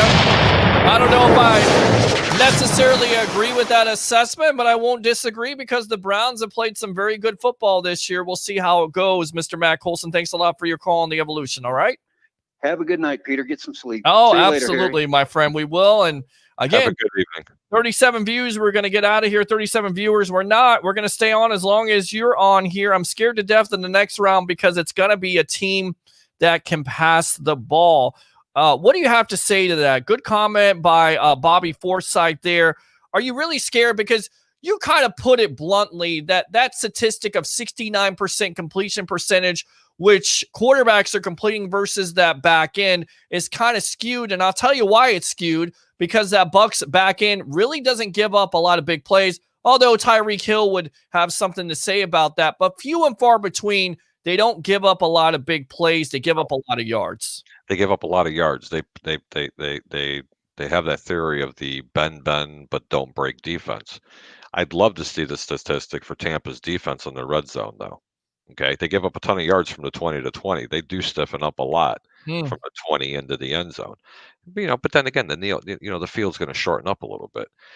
But I'm not too worried about heavy passing teams because I think that plays right in the Buccaneers' their wheelhouse. I think the Buccaneers will struggle if teams come in to try to run the ball against them. Then it's going to set up the pass because now you're keeping that defense completely off balance. So I think more teams better worry about Tampa's passing offense and their offense than they do the other way around. All right, makes sense. Bobby says also the Bucs are a joke against the pass. We mentioned that. I don't necessarily think they're a joke. They've been hurt by not only Sean Murphy-Bunting being inconsistent, but also having his own injury situation. And then Carlton Davis, again, you're not giving up huge plays. I get it. The Kansas City game was an anomaly. Leo Word. But besides that, throughout the year, they haven't really given up a lot of big plays. And it also comes back to the consistent pass rush not necessarily being there all the time. And, of course, blitzing and not getting there. When you're not getting there, you're leaving guys out sometimes on an island. Juju had some bulletin board material comments. What did Juju say? He's just – what's happened to Juju? Is Juju turning into the bad Antonio Brown for the Steelers, in your opinion? Shh. It's a disease in Pittsburgh. I'm telling you. And I hope they keep it in Pittsburgh because you know what? I mean, it's just ridiculous. I mean, you know what? If you don't have something good to say, don't say it. Right. If you don't have something nice to do, don't do it. You know what, Juju? You're making millions of dollars, bud. Go out there and line up, break the huddle with a clap, catch the ball, score a touchdown. Don't dance all over the place and put the ball in the ref's hands. How about that? And here's a player that went about it in the right manner. And now it seems like he's lost himself, that he's got this ego or he's trying to increase his brand, much like what Booger McFarland said. More young players are looking at trying to increase their brand and all this other stuff. He didn't see this stuff, or maybe it was hidden by the Steelers. They do a good job of hiding it. They did a good job of hiding it from Le'Veon Bell. And of course, Brown, which we spoke about. The coaching staff does a phenomenal job. And then Mike Tomlin, who should be given an extension, you would think. I mean, has he even gotten an extension yet? You kind of wonder if the Steelers lost to the Browns, would he be a coach that would be fired right after or 2 days after the game, and there would be a team or many teams lining up to get him? Who, Tomlin? Yes. Oh, yeah, there would be a bidding war for Mike Tomlin. Mike Tomlin's an extraordinary head coach. I'm not a fan of the Pittsburgh Steelers, as you can tell. But I'm a fan of winning money. But Mike Tomlin, oh my God, he's a fantastic coach from the offensive portion of the ball to being a motivator and a player's coach to the defensive side of the ball. Yeah, absolutely. Mike Tomlin can do it all. He's very well rounded that way. Yeah, and I mean, I feel like he could be a coach that could be in danger just for some reason, because if you haven't locked him up with an extension, what are you doing? I mean, the winning shows for itself. All the wins that he's had. We'll probably try to talk to Allison Kohler about this if the Steelers get bounced out in the first round. But, is that a team that you think could get bounced out? Or the Ravens? We talked about the Ravens matchup versus the Titans. Are you feeling any differently in the last couple of days? The Ravens are hot. They lose to the Titans. With Derrick Henry, could the Ravens be the scariest team in the AFC, not named the Bills and the Chiefs, because they do have that experience? You have Lamar Jackson, you have all those defensive pieces, and they've been hot lately. Or are the Ravens what we thought they were, a team that once again cannot pass the ball consistently from the pocket with a Jackson and cannot stop a Derrick Henry on Saturday? I think it's Sunday, but this weekend. Of all the games, and it is a Sunday game, by the way, it's the early one. Okay. Of all the games this weekend, that's the hardest one. And Peter, man, I've watched this game on both teams twice. I am struggling so hard to handicap this game, and I'm really sorry I can't give a pick in this game. My mind is telling me to play the home team here. They're getting 3.5 points. Right. It wouldn't surprise me to see Baltimore just blow them out because Tennessee's defense isn't that good. They're terrible. They're not a good defense. They're not a good defense. They're not. No, but and you know what? Henry can make any defense look silly. Yeah. And I got a funny feeling that's exactly what's going to happen this weekend. So if you're feeling like you have to make a wager in this game, take the home team, take the 3.5 points. But you know what I do have a good play for? It's the total. It's the highest total of the weekend. I want you to think about that. Two not really big passing teams, and they have the highest total combined score over and under in all the playoff. It's 55 points, guys. 55. I'm sorry. Bet under. Bet under in this game because I think you're going to get a lot of running. You know what? You and I were talking about this a couple of days ago, and and now I got my juices flowing a little bit more. Now I'm starting to make a little bit more of a pick here. There's two different kind of running. When you have Lamar Jackson that's running the football, he can score in 2 minutes just on his legs. Okay, 4 or 5 plays, he's in there in 2 minutes. When you're pounding the rock with Henry, you're talking about 7, 8, even 10-minute drives. Yeah. So you know what? The safer bet in this game is going to be the under 55 points because I honestly think that Tennessee is going to try to take in control of this game. I don't believe it's going to be a shootout, and if it is, it's going to be a shootout with their legs, not throwing the ball. Yeah, no, and you also have J.K. Dobbins. You have other running backs on this team, and this is what the Ravens' bread and butter is. And then you look at the Titans. They were able to be somewhat successful, not just with Derrick Henry, but Tannehill throwing in A.J. Brown, throwing to a Corey Davis. I believe Smith, the tight end here, he's caught a lot of passes for touchdowns. So it's not like they don't have weapons. It's just not them. I don't think there's a lot of people expecting the Titans to really score a lot of points. So I agree with you. But the Titans are not a good defense, and this is where I think the Ravens could win this game because their inability to stop the running game, and the Ravens are going to do that.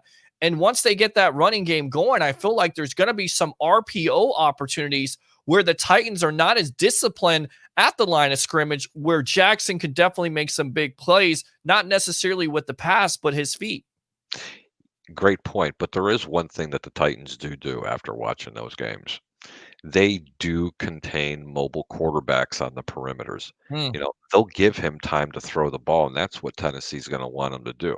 Now, whether or not they're going to have success stopping him from passing, because I don't like the secondary for Tennessee whatsoever, but don't look for Lamar. Lamar Jackson's going to have to create it with his legs. They are going to frustrate him quite a bit because they're not going to get that initial surge forward so he can step up and scramble around.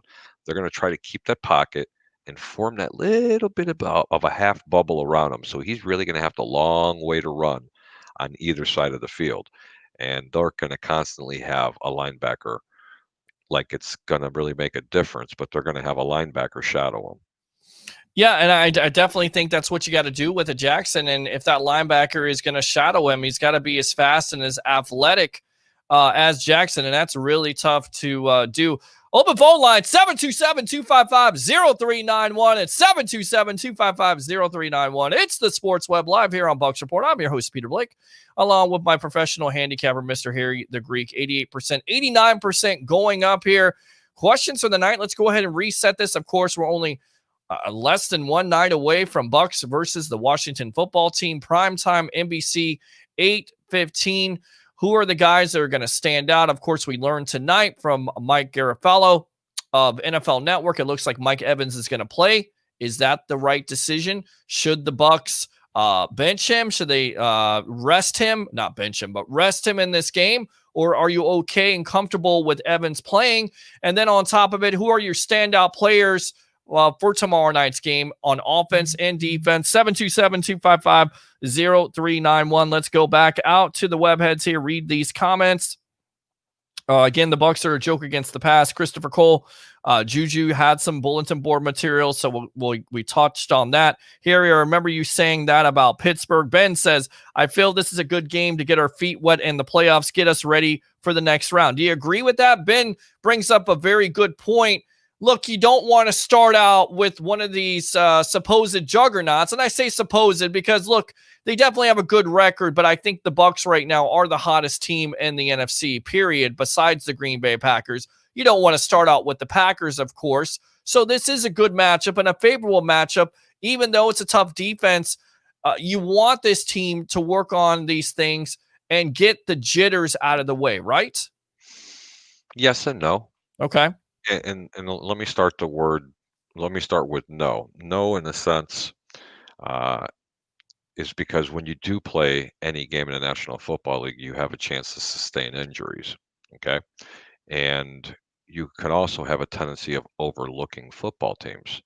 And they can catch, they can kind of sneak up and bite you, where, right on the cheek, as Blake would say.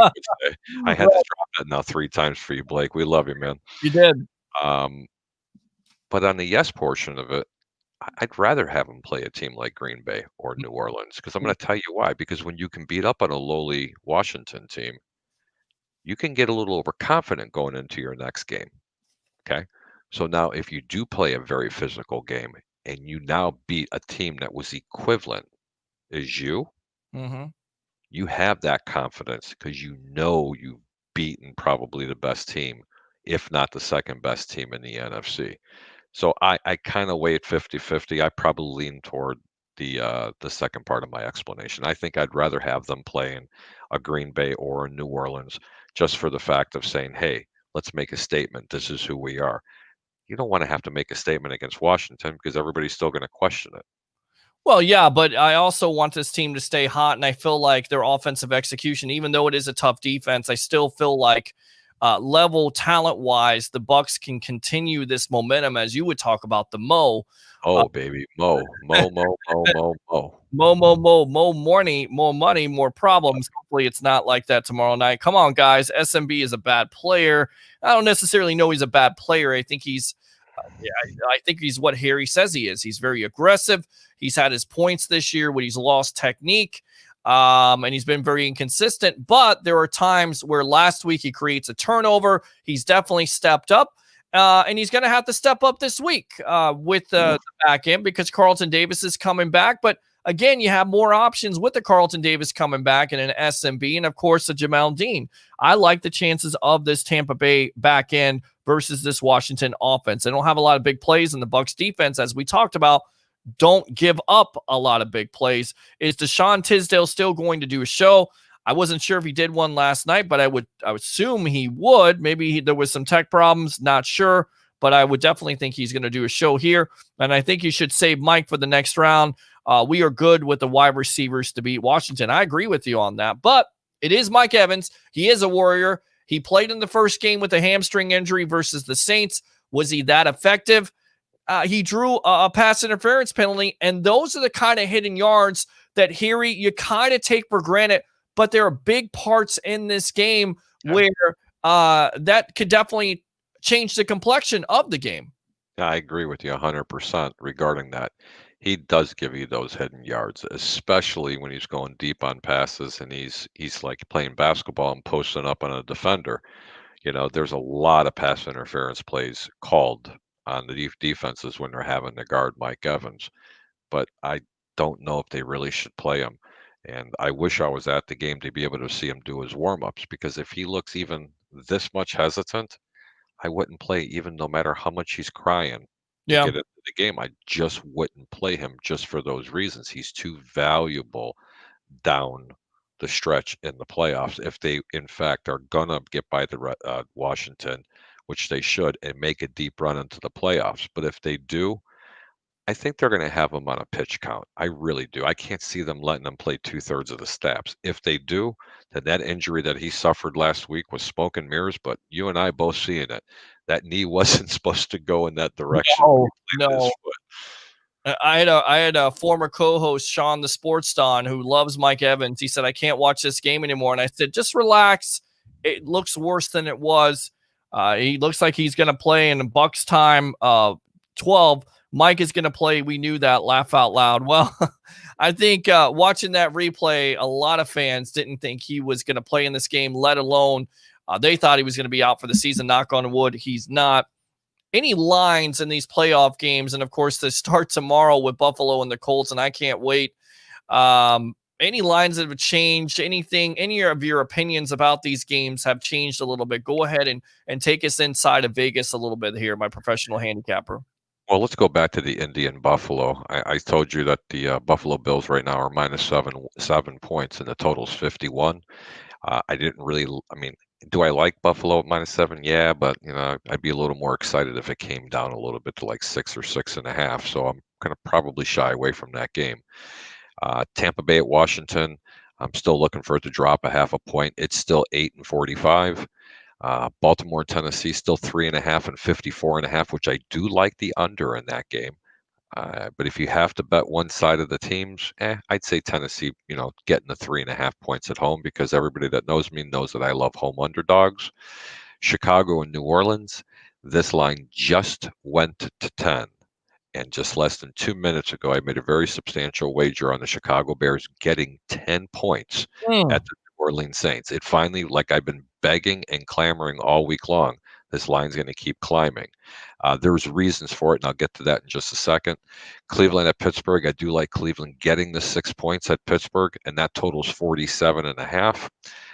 And the game we haven't talked about were the Rams at the Seattle Seahawks. Seattle's still minus 3.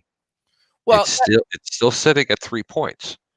What is Vegas telling you on that? Is it telling you that Jared Goff is going to play in this game, or is it telling you the rookie quarterback is going to play? And I feel like, look, if Goff plays in the game, you feel good about the Rams' chances of beating the Seahawks because of that defense. But if a rookie quarterback is playing, we've seen it before. Rookie quarterbacks can be DLGs, but versus Seattle, I'm just not sure. I think Seattle may win that game, but man, it's so tough. It's like a coin flip here with the Rams and their defense, Jalen Ramsey and Aaron Donald and Floyd. They have so much talent on that other side of the ball, but offensively, they are so inconsistent, and then missing your quarterback on top of it and possibly playing a rookie. I just don't trust the Rams in that game. Am I wrong? Yes and no, Peter. And I'm going to kind of trick you into this one a little bit, okay? Let's just say the Rams are not 100% consistent and they don't light it up on offense, but let's just say they play decent offense and they play their typical style defense, and Seattle's playing their game. What do you think the score is going to be? Don't tell me who the winner is. Just tell me what the score is going to be on both teams. I would say like 14-10, 17-14, at the most 20-17. All right. Everything that you're saying is going under. Under, and because right now that totals 42.5. This is where you and I are going to differ a little bit. I honestly think that the games are going to be played. I think there's going to be quite a few points scored. Wow. I really do, and I do like the over in this game. The Rams, in order to win, they're going to bring their defense, and they know it. They know they have to play defense. You're probably going to be correct, and I'm going to be incorrect on this game. You're probably right, because there's a reason why. When Vegas puts out a total that is so low, it looks too good to be true. 99% of the times, it is too good to be true, and you are probably correct with the under. but I'm going to be a sucker for this one, and I'm going to bet the over in this game. And I'll tell you why I bet the under on it, not only because the Rams are unhealthy at this point, we don't know who their starting quarterback is, but because Seattle has struggled mightily versus this Rams defense. Russell Wilson, he's been a mirage for me. I mean, earlier on, he's throwing all these touchdowns, and then he meets the Rams, and he's really struggled, and I get it. They beat the Rams. They did beat the Rams just about a couple weeks ago. It was a low scoring affair. It was like 21-16 or something like that. But Wilson has definitely struggled with even a DK Metcalf and a Lockett and, not having necessarily the running game. So I'm trying to figure out which Seattle team is going to show up. And still at the end of the day, they're going up there to play a road game. And I feel like that defense, man, they're so good, especially a Jalen Ramsey versus a DK Metcalf. That's kind of the matchup you're looking at. And if DK can win that matchup and they can hold Aaron Donald under control, they have a chance to win. I just don't know. I don't know that matchup to me. It just I go back and forth. It's like Tennessee and Baltimore, even worse. I think DK Metcalf is going to have a really good game. It's not going to be a repeat of that last game. That's a really, really, really good wide receiver. He's Mike Evans-esque. If that's really truly a word. I like it. He's got that size. He can catch. He can win jump balls. I just think a lot of those passes, and I did watch that game the last time that they played. I thought I thought Seattle was very late at getting the ball into his hands. I think his reads were a little bit different, and that had a lot to do with them, disrupting the timing of DK Metcalf. But I don't think you're going to have that problem in this game. I think you're going to see a little bit of a different offense from them. But I do think Seattle is going to struggle a little bit because of the way the defense is going to play for the Rams. The Rams know they have to play defense in this game in order to beat this team. And it might be a very low-scoring game in the first half, but I see the second half totally different. I think they're going to blow this game wide open, both offenses, believe it or not. And yes, when the line is only -3, okay, that's telling me that Jared Goff is going to play this game. And they're just trying to keep Seattle guessing on who. I'm just trying to get my cat off of here. I'm sorry, I just don't want to. Okay. No worries. And I just don't think that I think they're just trying to keep them guessing on who's playing. But we all know. I dug a little further. Jared Goff, they said the ball was spinning off his hand like a dart. Okay, so when people are making comments like that, Jared Goff is playing. I mean, period. Unless he hits his hand on someone's helmet again, that's the only way they're pulling him out of this game. I do not think Wolford will see the field unless Goff can't throw. The other story about this game is Jamal Adams. He's said repeatedly that he's going to play in this game. And if he doesn't, this defense is definitely different because the way they use him, they not only use him as a safety, a box safety, but they also blitz him a lot. Like a linebacker. Exactly. They use him as a linebacker. They actually do use him as a box linebacker safety, hybrid. If he doesn't play in this game because he definitely generates that pass rush, I believe Seattle could definitely be at a disadvantage. So it'll be interesting to see where that matchup lies. The other big story around the NFL has to be the situation with the Houston Texans. And I cannot fathom this because I called this before the season started that Bill O'Brien would be fired. And for the life of me, I don't understand why Deshaun Watson signed an extension. Now, what we learn is that he was going to be privy to the decision-making of hiring a general manager and hiring a coach.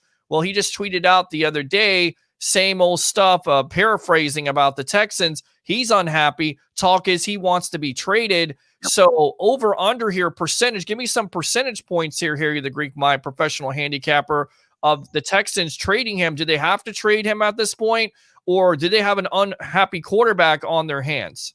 They have a really, really unhappy quarterback on their hands. And I mean, I hate to do this to you, but it is kind of funny. Someone sent this to me via Facebook, and I would really like to share this. Can you see this? Yeah. I'll read it to you. It says the Texans trade logic. The Chicago Bears would receive Deshaun Watson, and Houston Texans would receive a Chicago-style deep dish pizza, Flamin' Hot Cheetos, and Mitch. Well, I mean, look, it always goes back to the Bears because still to this day, I have no understanding of how you don't draft a Watson who had more starts, who had more wins in big-time games, who was responsible for beating the Alabama Crimson Tide, and you didn't even consider drafting him number 1 overall. I mean, Dabo Swinney, he says a lot of crazy stuff, but he had it right on the money. If you don't draft a Watson, you're missing out on possibly a Michael Jordan-esque player, and that's what Watson has been. I mean, he's led the league in passing with all the garbage that he had to go through this year with getting rid of his top receiver and a DeAndre Hopkins, having a Will Fuller off and on. I mean, when Fuller can stay healthy, he could definitely be a weapon, but he couldn't stay healthy, and then he missed the last 4 games of the season with PEDs. So here's a quarterback that continues to be productive. That's why I don't understand it. Hit free agency. You got your choice. Oh, by the way, the New England Patriots are kind of looking for a quarterback, and that would be doom and gloom for the NFL if he ever got traded to the Patriots. Well, you know what? New England has that quarterback now. They have a running quarterback that can throw the ball. However, Deshaun Watson has a lot younger legs. I don't think he can run as well as Jesus. Cam Newton. I think they're totally different. I think Cam Newton is washed up. He can't throw accurately. No, I do too, but I just think you get a better passer with a Deshaun Watson. Oh, yeah. I don't think that the New England Patriots really like that style of quarterback or that style of quarterback play. They like, somewhat of a mobile quarterback, but they really want a pocket passer that can play. But going back to that, and you asked about why the Chicago Bears wouldn't do that. Well, it's hindsight is 2020, and I'm going to give you something that a lot of people don't know. First off, Mitch Trubisky has more wins, or he's tied with Deshaun Watson since they came out. Number 1. Number 2, 4 general managers in the NFL have stated that the Houston Texans, Kansas City Chiefs, San Francisco 49ers, the Raiders, and 2 other football teams, I don't remember who they were, all had Mitch Trubisky rated higher than both of those quarterbacks coming out of college. Amazing. That's amazing to me because here's a starter with Mitch, 14 starts. I look at Ryan Tannehill. When he came out of Texas A&M, he was a wide receiver, only had 26 starts as a quarterback. To me, that's a red flag. Yep. And you made him a first-round pick. You made him a first-round pick, exactly. And I get it. Ryan Pace's infatuation. Well, I love the kid. I had dinner with him. I let my daughter date him. Look, that's not always going to win football games. That was the big-time debate with Marcus Mariota and Jameis Winston. Well, I let my daughter date him. It's not going to win you football games. Let's go out to the phone lines here. Welcome to the evolution of Sports Talk Television. You're on with yours truly, along with my professional handicapper, Harry the Greek. What's your name? Where are you calling from?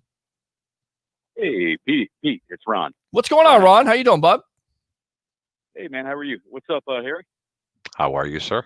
I want to ask you, Ron, we got questions for the night for Bucs fans. First and foremost, the report is from NFL Network that Mike Evans is going to play in this game. First and foremost, do you think he should play in this game, or should the Bucs rest him? Second, who are your primetime players that are going to stand out tomorrow night, offensively and defensively, versus the Washington football team? I mean, that's a pretty good question. Thank you. Pete, and I think you can kind of go, to the best answer that question. You have to consider, what stage are you at? Okay, so yeah, obviously we're in the playoffs, and we're all happy about that. And evaluate who else do you have. I mean, what other options do you have at that position? Sure. I heard Harry mention before in the show. I mean, you've been having a good productivity in different pass routes with Gronkowski, Antonio Brown. Chris Godwin is just an extraordinary athlete. Offers a lot of options in the pass game, and a very good blocker. So, I mean, I don't know. I mean, I think that you're in the playoffs. You definitely want to win. I think this is a team that the Bucs should be able to, I would say, win by at least 10 or more points. Mm-hmm. I mean, 10 maybe being a little bit low.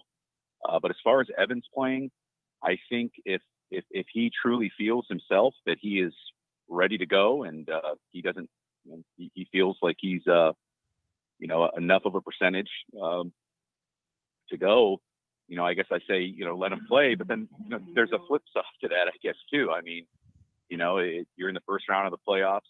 You're playing a team that is 7-9. That got in. Not that you want to underestimate this Washington football team, Mm-hmm. but let's face it. I mean, they are a 7-9 team. They were playing in a weaker division and achieved a playoff spot, won the division that way. But like I said, you still got to go into this game very serious. I mean, it's a different season. You're in the playoffs, everything gets elevated. So I mean, I mean, it's kind of tough because you don't want to get somebody hurt. But I guess if Mike feels himself that he's ready to go, and you want to utilize all the weapons that you can utilize to give yourself the best chance to win, I would say go for it. Then, like I said, on the flip side, you have other weapons Sure. at your disposal. So I would say he should play if he really thinks he feels good, and Okay. he's told the staff that. CA knows that. And I guess that's my position on that. But like I said, I feel good going in. Okay. I think this team is gelling right now, and doing a lot better of a job here in the last month of play. Utilizing the weapons that we have and Right. getting it done. Yeah. And closing out the season very strongly, and I mean, rightfully deserved. We're in the playoffs, and like I said, I hope you can't underestimate any team though. So I mean, I'm hoping that they come to play tomorrow and just clicking on all cylinders, and no slow starts. Come out, punch him in the mouth. And now, as far as offensive players, I'd say definitely look for AB, look for Godwin to get going. Okay. I think also having the short pass options, maybe with Fournette. I believe he's active in the lineup. Isn't he, Pete? Leonard Fournette for tomorrow. I haven't heard he's not active, so we'll see what the inactive list is. We know Shady McCoy is not going to be active because Dayon Buchanan got promoted up, and of course they promoted Ted Larson there. So some other players. So defensively, who do you think is going to stand out tomorrow night? On the defensive side of the ball, I guess I look for. I think Shaq will be coming out and playing tough, and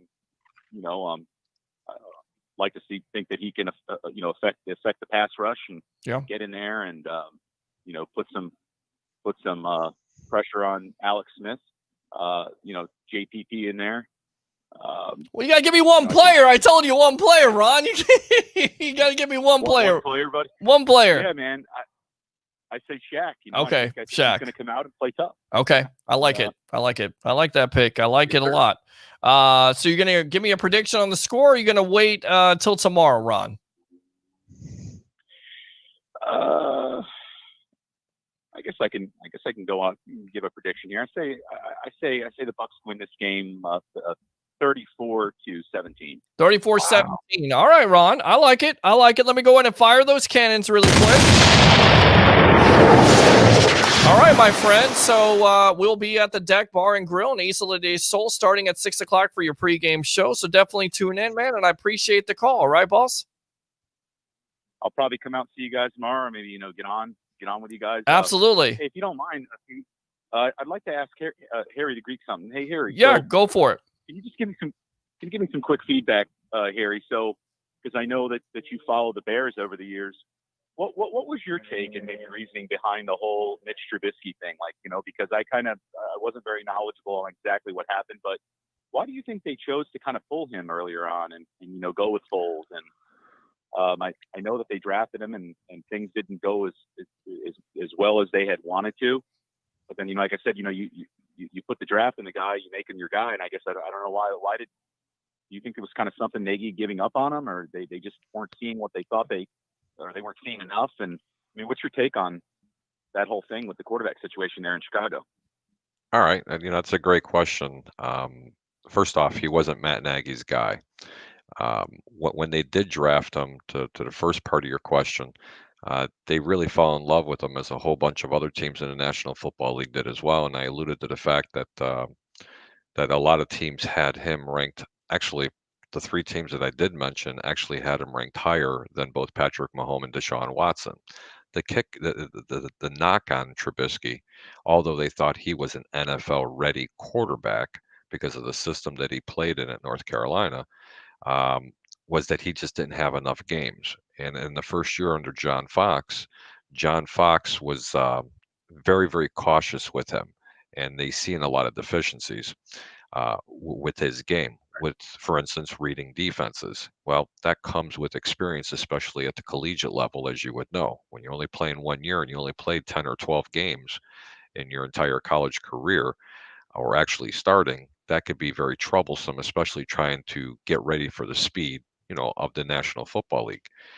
Then Matt Nagy came around, and they brought in this high-powered offense, the offensive coordinator under Andy Reid with the Kansas City Chiefs.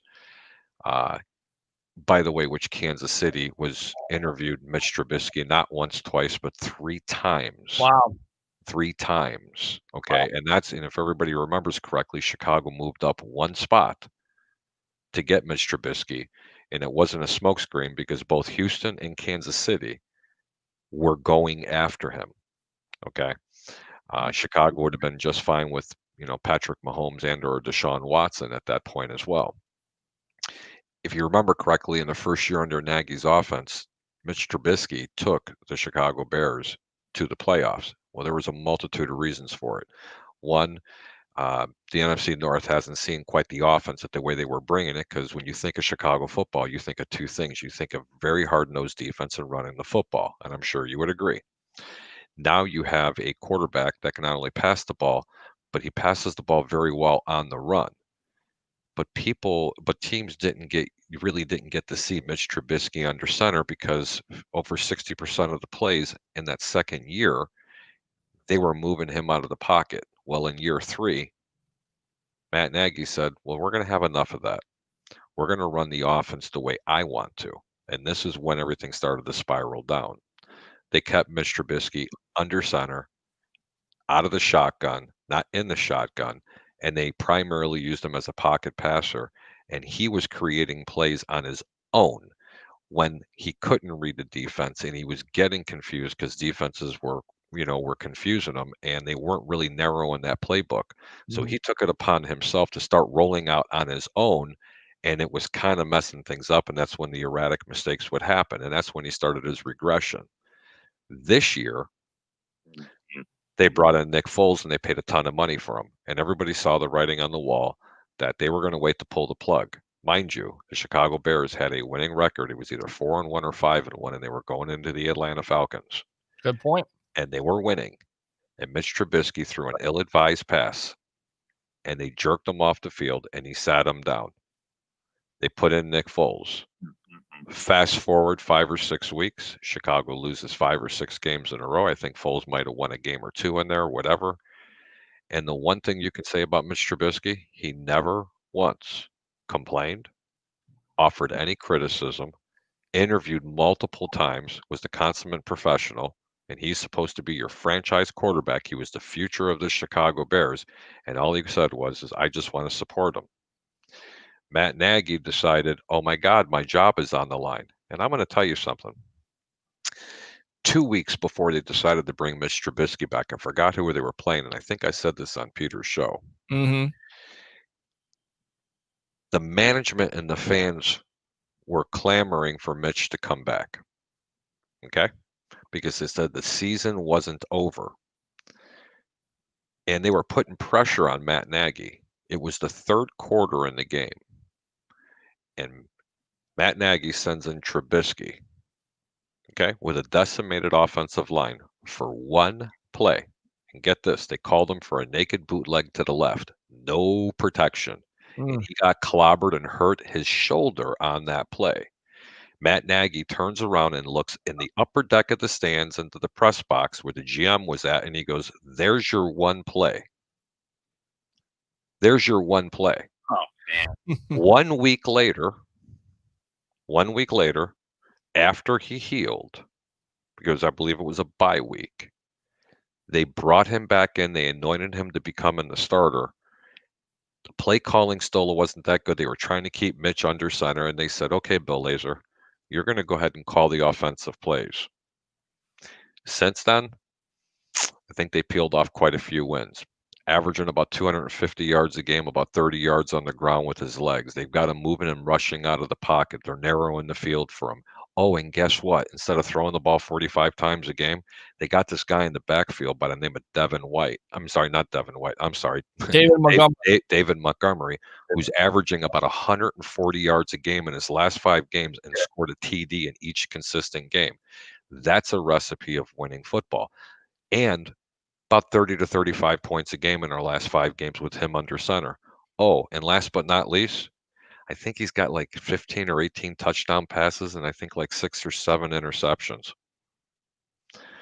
That's what the difference is of Mitch Trubisky now versus then. And I gave you the whole exact scenario from when he was drafted under Fox, how he flourished under Nagy, and Nagy decided to open up his playbook and says, okay, we're going to start playing football like we did in Kansas City, and you're going to sit in the pocket and only roll out every once in a blue moon, and you're going to play quarterback in the National Football League. He doesn't digest that well. He is not a very good pocket passer. He can be, but his biggest attributes were using his legs. I hope that answered your question. No, that absolutely makes a lots of sense, and it kind of goes back to the situation when Jameis Winston was with the Tampa Bay Buccaneers. The thing that always kind of perplexed me, if you will, is that they didn't use his mobility when he got out of the pocket. He was a guy that could create plays not only with his feet, but when he was able to create with his feet, he was able to open some stuff down the field. I think they could do the same thing. And the knock on Winston was he couldn't necessarily read a defense. Well, if a quarterback can't read the defense, what you do is scale down your offense and simplify it, and also give that quarterback the opportunity to roll around a little bit and make some things happen. And it didn't happen that way. He put up some big time numbers, but of course, Winston had some problems with the turnover situation. All right. Anything else? Hold on. I do want to say one more thing. Do you know the difference between Trubisky and Winston? Winston, he had decent wheels. I think he's a much better passer. I think he's a much far better pocket passer. Agree. But Winston had one knock on his game that Trubisky definitely does not have a knock on him. Trubisky can definitely sense the rush. He has a backside presence, and Jameis Winston does not have good backside presence, and that's something you cannot teach. Well, it's pocket presence and also pocket awareness. It's having that clock in the back of your mind to where you need to get rid of the ball or get out of the pocket and throw the ball away. And of course, we know that Winston felt like he can make every throw, much like Jay Cutler, who is in Chicago. Great arm strength, great arm talent, can make every throw, but sometimes you can't make every throw, and you shouldn't make every throw because those windows aren't as big as they were in college football. Ron, we got to run. We're going to get out of here. Appreciate the time, buddy. Let me go ahead once again, fire those cannons for you. And we will hopefully see you tomorrow night at the Deck Bar and Grill. All right, my friend? Thanks, Pete. Good job there, Harry. I appreciate that. It was a very interesting, story there with Chicago. It makes a lot of sense. You guys have a good one, and see you guys soon. Thank you, man. You guys have a good evening. All right, absolutely. Good stuff there. Let's go ahead and wrap it up here. We got 3 minutes or 4 minutes to go. It's been a great show, 3-hour sports talk show, commercial free. I don't know, again, where you're going to find that. You find that here on Bucs. Nobody does that. No. Nobody does 3-hour shows without a commercial, without a break. Nobody. So if you want your best coverage, I ran out of drink. I ran out of drink. So, all right, my friend, Harry the Greek, my professional handicapper. I believe we will probably see you tomorrow night at the Deck Bar and Grill, or we'll have you on some shape or form, if I can talk, because I'm running out of juice here because it's midnight here. So we'll definitely have you back on. But once again, thanks a lot for your time. Harry the Greek, my professional handicapper. All right? Much love, brother. We'll see you tomorrow. Go Buccaneers. Let's have a really great weekend. Peter, great show, and thank you for having me on. Absolutely appreciate your time, buddy, as always. So that's it. We'll wrap it up here on this Friday edition of the Sports Web as we are in early Saturday morning. Your Tampa Bay Buccaneers will take on the Washington football team, and it all starts at 6 o'clock for your pregame show here live on Bucs Report for the evolution of sports talk television. We'll get you ready for that game, that primetime matchup on NBC. So, how do we end off the Sports Web? Well, how did we start off the Sports Web? You ready? Write it down. Make sure you make a note of it because there's a quiz afterwards. Bring your passion. Bring your excitement. Just don't bring any nonsense. I'm your host, Peter Blake. Have a great night. Will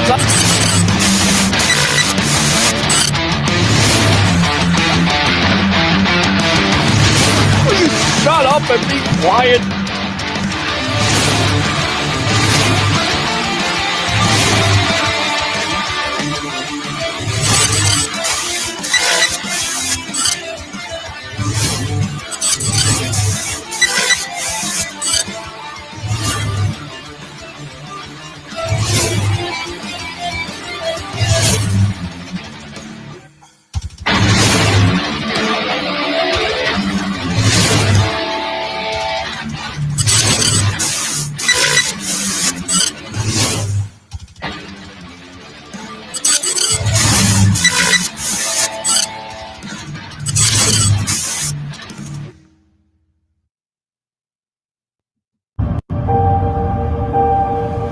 Years since this club been 11-5. It's just the beginning. All right, it's just the beginning.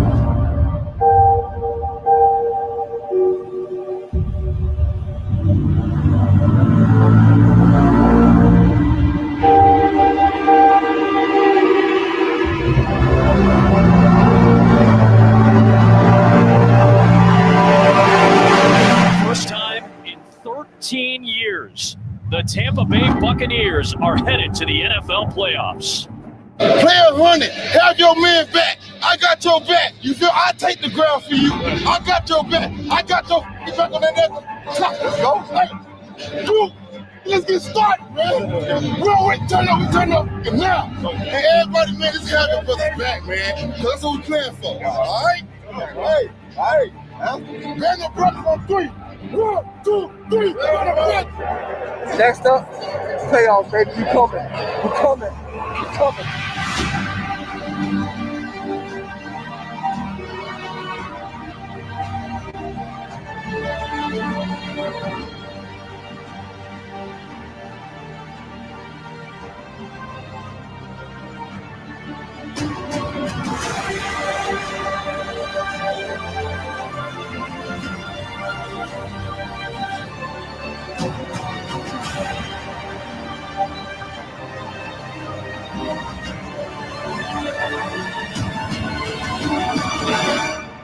Hey, Tom Brady, I'm coming. I want Tom. Six, folks. All right, here we go. Hit the hip. Wait a minute.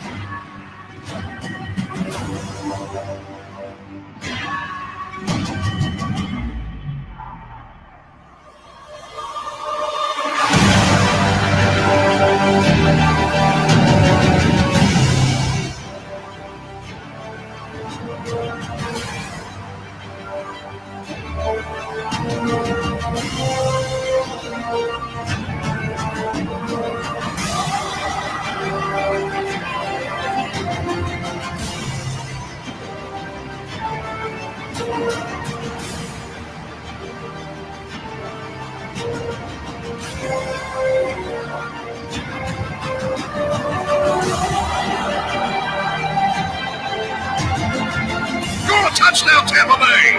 Touchdown, Tampa Bay Buccaneers! Let me hear the gun. Let me hear the cannon. Come on. All right, this play, a lot going on. We'll listen to the call. There's a lot going on. No, it's Super Bowl or bust. That's the goal every year.